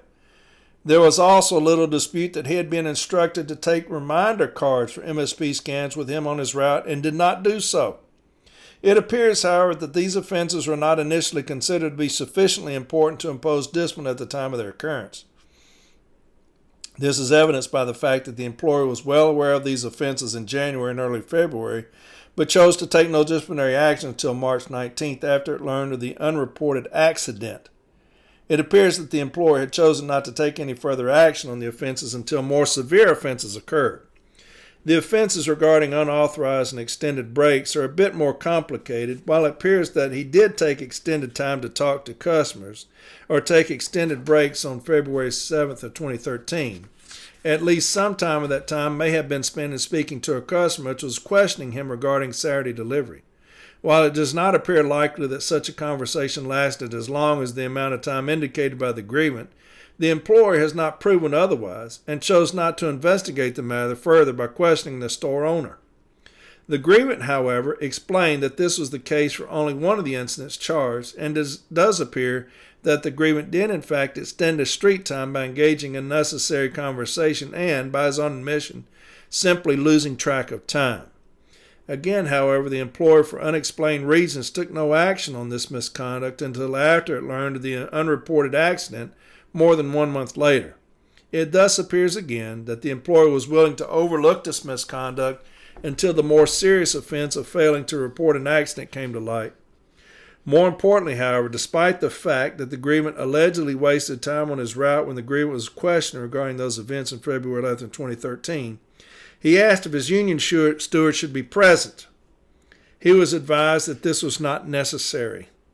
While the employer had contended that the information from this interview was not utilized in the discipline, the fact is irrelevant. What Weingarten requires is that an employee be permitted to consult with and be represented by a union steward in any investigatory interview which may reasonably lead to discipline. Not only was it reasonable to conclude that the matters discussed in the interview may lead to discipline, but in fact here they clearly did result in discipline when they were made a part of the grounds for removal. While the employer argued in this case that the information obtained in the interview was not needed or utilized in the discipline, this contention is misplaced and must be rejected. Weingarten, as discussed in the JCAM at 17.6, does not require that the information obtained from the employee be used to implement the discipline in order to trigger the right to union representation. Rather, union representation must be provided if the employee reasonably believes that discipline could result from an investigatory interview. If the standard was argued by the employer, hindsight would always be required to determine if a steward should be provided, and representation could be denied by ensuring that information is obtained from a source other than the interview with the grievant. What Weingarten requires is that union representation be provided when the interview may reasonably result in disciplinary action. Here, the grievant inquired about representation in an interview which clearly met the standard, and it was denied. The charges relating to the matters discussed in the February 11, 2013 interview must therefore be rejected in their entirety as a basis for disciplinary action in this case. The most serious charge against the grievant in this case is that he did not report the accident on January 24th. There is no question but that the grievant not only failed to report the accident, but actively attempted to hide the fact that it had occurred by convincing the customer whose porch was damaged to initially not report it in exchange for a promise that he would repair the damage. When he failed to do so, the customer reported the accident. While the grievant admitted his misconduct during the PDI, he did not do so until confronted with the evidence that the employer knew about the accident. His belated honesty upon being confronted with this misconduct is not to his credit. While the grievant did not report the accident out of fear of losing his job, he clearly was aware of the rules and knew that failing to report an accident is considered a serious offense. He prevented the employer from investigating the accident and then opened it up for liability. His conduct was simply unacceptable, even if induced by panic. While he portrayed his actions as poor judgment, they are far more than that. The agreement hid the accident for more than a month. He attempted to strike a deal with a customer and then failed to complete the promised repairs. His actions in attempting to hide the accident are indicative of an unacceptable level of dishonesty. The union argues that the employer failed to consider the grievance personal problems and his participation in an EAP. While the arbitrator is not unsympathetic with the grievance personal circumstances, which clearly is a heavy burden to bear, it should not and cannot be considered as a basis to excuse the grievance misconduct. While personal problems may serve as a distraction which might affect daily performance, they cannot serve to justify the blatant dishonesty demonstrated by the grievance attempt to hide the January 24th vehicle accident. Further, while the grievance testified concerning his disabled sons, and in general terms that he has participated in EAP, there was no testimony which indicated in what way those issues impacted or affected his performance as it relates to the charges against him in the notice of removal. That being said, it must be borne in mind that the employer has removed the grievance for a series of offenses, not just the failure to report the accident. While that charge alone may very well have been sufficient grounds for removal, particularly in light of the grievance past disciplinary record, the employer chose to charge the grievance with a series of offenses dating back to the beginning of January 2013. As it relates to some of those offenses, specifically the expanded street time on February 7th and deliverable mail in the UBBM on February 8th and 9th, the employer has committed a serious violation of the grievance Weingarten right, as discussed above. As other regional arbitrators have explained, once Weingarten rights are denied, there is simply no way to cure the denial short of undoing the discipline which follows from the interview conducted without providing appropriate union representation. A later interview in which representation is provided is simply insufficient to rectify the violation. It cannot change the fact that an interview which could reasonably lead to discipline was held without properly requested union representation. As a result, the arbitrator must conclude that the charges relating to events occurring February 7th, 8th, and 9th have not been proven as a basis for the removal. Solely because the employee's violation of the grievance Weingarten rights, the employer has not met its burden of proof to demonstrate that there is just cause for the grievance removal. However, the grievant has clearly committed a very serious offense in failing to report an accident, as well as a series of lesser offenses which on their facts warrant removal in light of the grievant's poor disciplinary record. The grievant's work history demonstrates a less than satisfactory attitude towards the requirement of his job. While the grievant's family stresses could be a contributing factor in his lack of attention to detail, they cannot provide an excuse for an indefinite period for time for continuing to fail to make MSP scans, discarding deliverable mail, and taking unauthorized breaks for extended amounts of time. They further clearly cannot serve to justify his failure to report and attempt to hide an accident. The grievant must understand that it's only the employer violation of his Weingarten rights that has saved his job. Future infractions will undoubtedly result in a very different outcome, and the grievance is sustained. All of that, having an accident, not reporting it, lying to the customer, hey, I'm going to repair it, never doing that, all of these things out the window, like they never happened. Why? The grievant must understand that it's only the employer's violation of his Weingarten rights that has saved his job. That is the power of Weingarten, right? That is the complete devastating power of Weingarten. Here's arbitrator Cenci, C-E-N-C-I, 33542. 33542. Discussion. There's no doubt that a Weingarten violation occurred in this case. The undisputed facts on the grievance form for the grievance over the EP admit as much, and the service has never disputed those facts. The issue was raised in the grievance contentions for the removal grievance in addition to being raised in the grievance concerning the EP. Arbitrator Joseph Harris, reviewing the same facts that are before this arbitrator, conclude that a Weingarten violation occurred. I agree with that conclusion. The grievant, when called to meet with management on December 1 of 2017, asked for a union steward and was denied one. The meeting was clearly an investigatory interview, one that was likely to lead to discipline. Denial of the grievant's right to consult with a steward constituted a violation of his due process rights. The real question in the case is not whether a violation occurred, but what the remedy for the violation should be. Certainly, none of the statements the grievance made in his interview on December 1st of 2012 are admissible in any arbitration hearing on the merits, since those statements were made during an interview which involved a direct violation of the grievance Weingarten rights. Such a violation must be considered extremely harmful. The grievant, after asking for a steward and being denied the right to consult with one, answered questions about serious allegations of wrongdoing.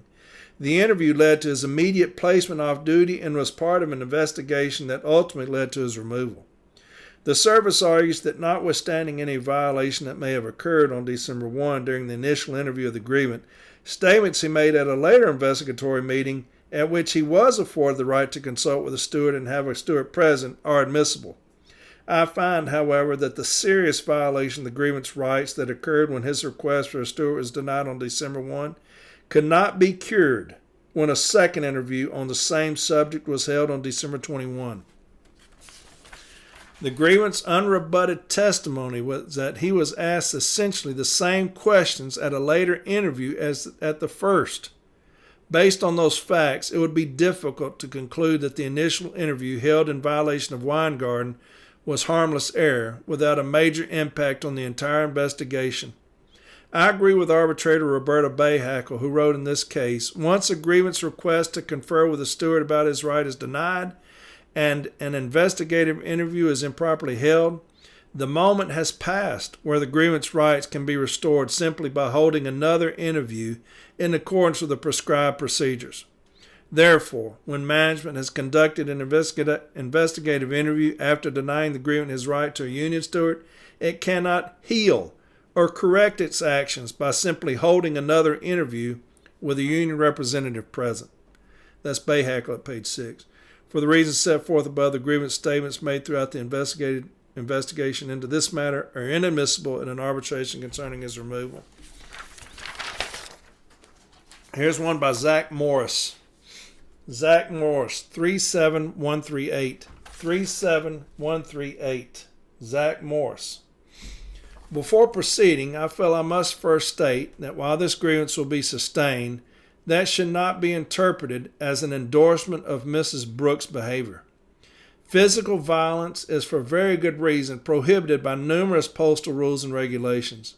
There is but one situation I can think of in which physical violence might be an appropriate response, and that is when it is in self-defense for a physical attack. Verbal harassment, however repugnant, grants no one a license to snap. The union raises numerous arguments in the grievance defense that may have proved successful in reducing the level of discipline, if not expunging it altogether. Those arguments will not be addressed in this award, however, because to do so would be a purely academic exercise. The fact of the matter is that management, in administering this discipline, stripped the grievant of her rights under the National Labor Relations Act by instructing her steward to remain silent during the second PDI, and in so doing, also violated the clear contractual language set forth in the parties' J-Count. So here you go, everybody. You're looking for one, here's one. And I can find you more, I might do that later. When they tell you to be quiet, what do I always say? Hey, look, you need to change that question as accused. You need to be quiet. I got you.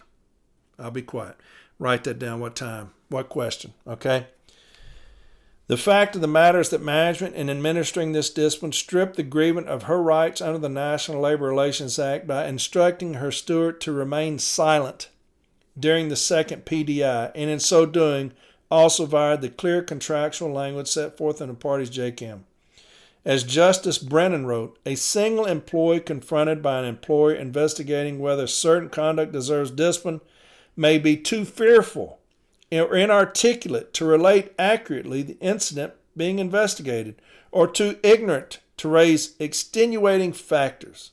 A knowledgeable union representative could assist the employer by listing favorable facts and save the employer production time by getting to the bottom of the incident occasioning the interview. While Stewart Anderson was allowed to remain in the room with the grievant while the interview took place and advised the grievant, presumably in whispers, she was prohibited from speaking at the interview. A Weingarten representative is not meant to be a fly on the wall, passively sitting by, watching, but unable to intervene on behalf of the employee they are legally obligated to represent. New stewards, you ask about what you're doing there? Here you go. A Weingarten representative is not meant to be a fly on the wall, passively sitting by, watching, but unable to intervene on behalf of the employee they are legally obligated to represent. The parties to the collective bargaining agreement recognize this, writing into the JCAM in no uncertain terms. In a Weingarten interview, the employee has the right to a steward's assistance, not just a silent presence. This decision, which I find to be clearly intentional and designed to ensure the agreement did not get a fair interview, is a fatal flaw. Management relied upon that interview in its investigation, and the resulting removal is the fruit of the poisonous tree. It is my conclusion, therefore, that the removal must be set aside. You want to talk about the devastating effects of Weingarten? The devastating effects of Weingarten? Here you go. This decision, which I find to be clearly intentional and designed to ensure the agreement did not get a fair interview, is a fatal flaw. Management relied upon that interview in its investigation, and the resulting removal is the fruit of a poison tree. Morris, 37138. Here's another, Joanne Nixon, 24702. The parties have asked this arbitrator to review the position of the parties on the procedural issues and will discuss each separately. The Postal Service is correct on the analysis of the requirement necessary in the notice of proposed removal. The Merit System Protection Board is governed by rules established by the United States Congress and is incorporated by reference into the National Collective Bargaining Agreement between the parties. The rules governing when it will exercise jurisdiction are specifically outlined in the applicable laws. The notice of proposed removal, while leading to a possible removal, is not the removal. Rights such as those in the Veterans Preference Acts that attach to the removal do not attach to the notice of proposed removal. The rights attaching to the notice of proposed removal are those allowed in the agreement's arbitration procedures and other rights outlined in the letter of January 13th of 2003. The letter issued to the carrier Perkins in that respect is adequate and has not violated any provision of the National Collective Bargaining Agreement. The union complains that the failure of the Postal Service to permit the carrier Perkins to consult with his union representative before questioning is a violation of his rights under Weingarten. This allegation is more significant. Management makes two arguments regarding this argument. Management does not dispute that this happened. It asked the arbitrator consider this omission harmless error under the principle stated in Cornelius v. Neff, Supra, the U.S. Supreme Court in 1975 case, announced the right of employees to have present a union representative during investigatory interviews, NLRB v. Weingarten. These rights have become known as the Weingarten rights. Employees have Weingarten rights only during the investigatory interviews. An investigatory interview occurs when a supervisor questions an employee to obtain information that could be used as a basis for discipline or ask an employee to defend his or her conduct. If an employee has a reasonable belief that the discipline or other adverse consequences may result from what he or she says, the employee has the right to request union representation. Management is not required to inform the employee of his or her Weingarten rights. It is the employee's responsibility to know and request. The Supreme Court, however, clearly acknowledges a representative right to help and counsel workers during the interview. The Supreme Court has also ruled that during an investigatory interview, management must inform the union representative of the subject of the interrogation. Management must also allow the representative to speak privately with the employee before the interview. During the questioning, the representative can interrupt to clarify a question or to object to confusing or intimidating tactics. While the interview is in progress, the representative cannot tell the employee what to say, but he may advise them on how to answer a question. I'm going to read this again, new stewards. Here's a very good one for you. The Supreme Court, however, clearly acknowledges a representative's right to help and counsel workers during the interview. The Supreme Court has also ruled that during an investigatory interview, management must inform the union representative of the subject of the interrogation. Management must also allow the representative to speak privately with the employee before the interview. During the questioning, here you go, the representative can interrupt to clarify a question or to object to confusing or intimidating tactics. While the interview is in progress, the representative cannot tell the employee what to say, but he may advise them on how to answer a question. This is a logical extension of Weingarten rights. The rights to have a union representative present would be of no value if they did not permit the grievant to consult with a representative. The purpose of the representative is to protect the employee's rights. If the employee has not been advised of his rights, there is no protection.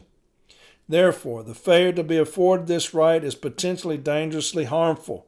Without the opportunity to consult with a representative before questioning, a grievance could possibly make statements adverse to his interest without his knowledge that he need not speak. Effective representation is critical. It is most critical in circumstances of potential removal as the grievant faced. The Postal Service notes that the service did not deny the right, but by an independent and separate entity, the United States Postal Inspectors. The United States Postal Inspectors are not under the jurisdiction of any authority of the United States Postal Service. As such, these inspectors are not employers, as contemplated by the Weingarten requirement. Even if Weingarten required the United States Postal Service to permit Carrier Perkins to speak with his union representative, the United States Postal Inspectors were not. This arbitrator finds this distinction forced and inaccurate. While the Postal Inspectors are a separate entity at the time of the November 13, 2002 investigations, they were gathering information that could potentially, and in fact, was used in the discipline of the grievant.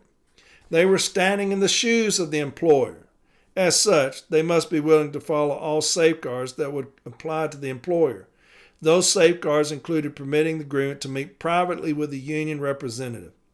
The postal inspectors were clearly acting in part of the United States Postal Service. The information gathered was used by the United States Postal Service and other agencies. Because they were standing in the shoes of the agency, they must follow the procedures employed by the agency. The postal inspectors failed to do so in a critical respect. For that reason, the discipline cannot stand. There's another fantastic one. Here's the last one. This is a long one. Discussion and opinion. All right, and the last one is from Arbitrator Barrett, 32146. This is a long one, but it gives a great explanation of Weingarten. Again, this is Barrett, 32146. He says, discussion. The subject of Weingarten rights has been argued, debated, arbitrated, and litigated, articulated, speculated, and contemplated to infinity. I suspect this issue has garnered so much litigation as due in no small part to the importance the union may place upon their right to provide representation to employees, and their efforts to protect that right from any perceived encroachment. In the instant matter before me, the union argues that the grievant was denied union representation on May 16, 2015, while he was being interviewed by 4 postal officials after he was involved in a postal vehicle accident, and that action violated his Weingarten rights. The service counters that when the grievant asked for union representation, the officer in charge immediately called into the office from the street the grievant's union steward, and that the grievant did, in fact, meet with his steward. The union argues that pursuant to Weingarten, the grievant had asked once for a steward because he reasonably believed he could be disciplined or fired because of his involvement in this accident, was provided a steward for a short duration, and should not have to ask again or repeatedly for a steward to be present. The service counters that Weingarten applies only to investigatory interviews, and that at the time the steward had returned to his route, the postal officials were only gathering facts. Further, the service offers that only if the investigation may lead to discipline is the employee guaranteed his rights under Weingarten, and that in the instant case, at the time of the interviews and recreation of the accident at the scene, discipline was not the focus, that in fact the grievant, while on his 7-day break in service soon after this accident, was reappointed to his position. Further, both parties present differing perspectives regarding Weingarten's qualification that the employee must reasonably believe that discipline may result from the investigation. The union presents through the grievant his testimony that based upon his knowledge of other CCAs being fired for rollaway accidents, he too would suffer the same similar fate, while the service presents that no discipline was forthcoming, that, as offered earlier, the grievant was reappointed to his position soon after the accident. American humorist Congressman Will Rogers once said, "All I know is just what I read in the papers," and the parties have presented the arbitrator with voluminous papers concerning the incidents of May 16th and interpretations of Weingarten to assist him in reaching his decision. There remains no dispute that the application of NLRB v. Weingarten Incorporated is recognized by the service and relied upon by the union as evidenced by this grievance. Further, there is no dispute that the service did provide the grievant with his union steward when first he asked for him, and that they did speak, albeit briefly, as the grievant referred to his conversation with the steward when he was being interviewed later at the scene of the accident. There is no dispute that shortly before the 4 postal officials went to the scene of the rollaway accident with the grievant, the supervisor instructed the steward to return to his own route, that he was no longer needed, and if he was needed, he'd be called back at that time. There we have the heart of the issue in the opinion of this arbitrator. The beginning of the violation of the grievant's contractual and lawful right to have a representative present. The most exhibitive issue is that the service initially recognized the grievant's right to have a steward present. As soon as he came back to the manager's office, after writing out his statement, he asked OIC Bransfield for his steward, and the OIC immediately and correctly contacted the steward on the street.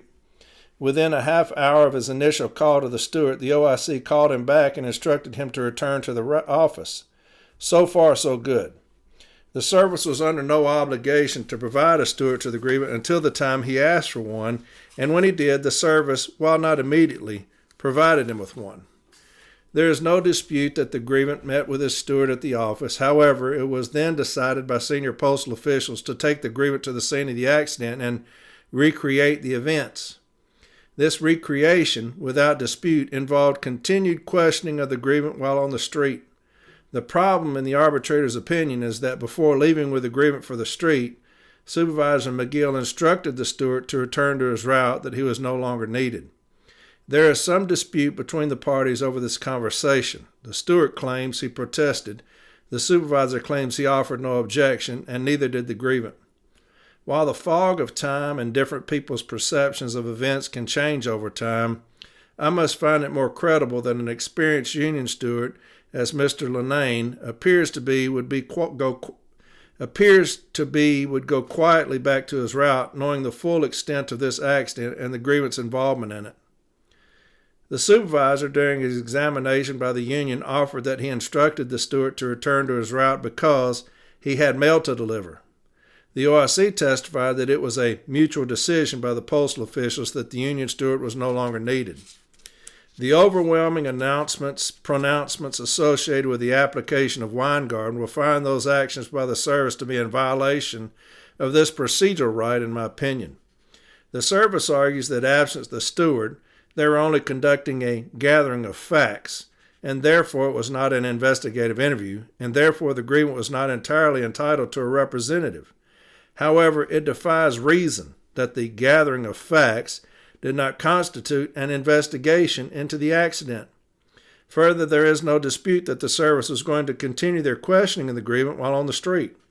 To investigate is to follow up step by patient inquiry or observation, to search into, to examine and inquire, the taking of evidence, to find out by careful inquisition examination. This was exactly the intent of the service, as well it should have been. However, one cannot, under these circumstances, make a valid distinction between gathering facts and conducting an investigation. That is precisely what the service was doing by inquiring of the grievant, examining his statement, which is tantamount to collecting evidence and observing the scene of the rollaway accident while continuing to question the grievant. The service argues that the grievant had no reason to believe that discipline would result. In fact, he was reappointed during his break in service. Under Weingarten, the reasonable belief that discipline may result is not the judgment of the employer. It rests solely with the employee. And in this matter, the agreement gave credible testimony that he was aware of other CCAs who had been fired for similar accidents, that he became nervous with fear that he too would now be disciplined, and this was his reason for seeking out a union steward. Weingarten states in relevant part, the employee's right to request representation as a condition of participation in an interview is limited to situations where the employee reasonably believes the investigation will result in disciplinary action.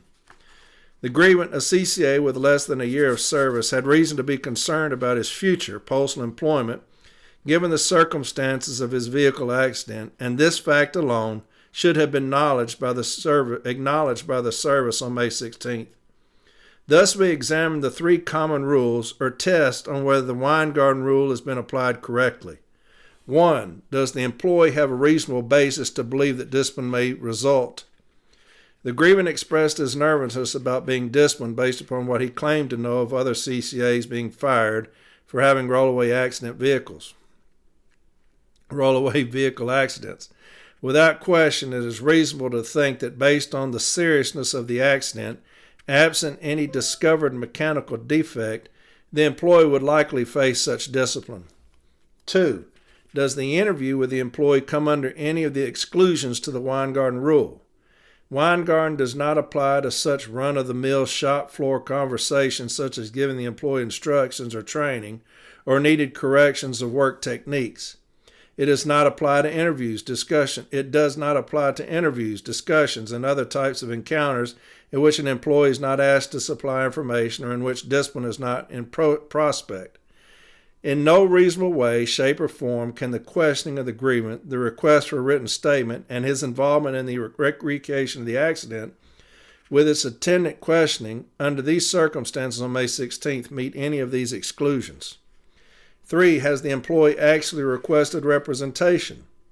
The employer does not have an affirmative duty under Weingarten to offer union representation to the employee or to advise the employee he/she has the right to representation during the investigatory interview process. Some arbitrators in past decisions equate the employer's obligation under Weingarten to those criminal rights guaranteed by the Supreme Court in Miranda v. Arizona, whereby a suspect must be given the right to counsel before answering any questions. This arbitrator sees no correlation between the two whatsoever. Further, under Weingarten, an alleged violation is frequently claimed because the service refused to provide union representation when the employee asked for it. Such is not the case here. In the instant matter, when the grievant first asked for a union steward, the OIC complied and brought the steward to the office. The issue in the matter before me is quite simply that at some point, postal officials mutually agreed to instruct the steward he was no longer needed and to return to his street duties. The service offered at hearing that the grievant did not again ask for a steward to be present, and if he had, they would have provided one. However, as offered by arbitrator Dolson, where he cites the Fifth Circuit decision, the rationale of Weingarten does not require an employee to repeat his request for union representation each time the subject changes during a meeting with company officials. Such a rule would be both burdensome for the employee and tedious for the company officials. As long as one or more company officials are aware of the employee's desire and request for the presence of a union representative, a single request will suffice. I find that same rationale appropriate to this circumstance. There is no dispute by the parties that the grievant requested a union representative, and the OIC dutifully complied with the request initially. However, by mutual agreement, the steward was then instructed to return to his route because there was mail to be delivered. The reasoning behind that decision was flawed and violated the grievant's Weingarten rights. The service offered that the grievant did not again ask for his union steward, yet as stated above, the grievant had already asked, it was provided, taken away involuntarily, and the grievant did not have to ask again once asked. Further compelling in the instant matter is the union's submission of the two postal documents. In the first, there is a national mutual sign-off or agreement that, in relevant part, states, the parties at this level agree that under the Weingarten rule, the employer must provide a union representative to the employee during the course of its investigatory meeting where the employee requests such representation, and the employee has a reasonable belief that discussions during that meeting might lead to discipline against the employee himself. I have previously established that the instruction to the agreement to provide a written statement of events, the postal official's questioning of the agreement about those events, and the further questioning of the agreement during this recreation of the accident at the scene is, in fact, an investigatory process. Further, I have previously established that the agreement was credible in his assertion that he believed he would be disciplined for the rollaway. Therefore, he meets the criteria outlined, established in the above cited Ferguson-Hutchins National Settlement. As such, this is further evidence that the service violated the agreement's Weingarten rights by not allowing the steward to remain an inclusive part of this process after being on site, but then being sent back to his own route, whether he and or the agreement were passive or not. Even more compelling is the second union submission, a letter to the NALC president with an accompanying notice from Mr. John Dawkins, manager, contract administration, which he stated in relevant part, employees upon request must be given access to a steward before and during any investigatory interview, meaning any conversation that may lead to the employee's discipline or which the employee has reason to believe may lead to discipline. This means, among other things, if an employee requests a steward at any time in connection with an investigatory interview, when in doubt, it is better to provide a steward or contact labor relations immediately. What makes this letter so compelling is that accompanying his letter dated October 24, 2007, is a notice to all USPS supervisors dated August 14, 2007, detailing this statement and providing every supervisor with a personal wallet-sized card outlining postal policy regarding the Weingarten rules. This letter, with the wallet-sized card for every supervisor, highlights the importance placed upon this subject by national postal officials and their expectation that all supervisors comply. In the instant matter before me, I find that postal officials did not comply, and in that failure violated the agreement's Weingarten rights.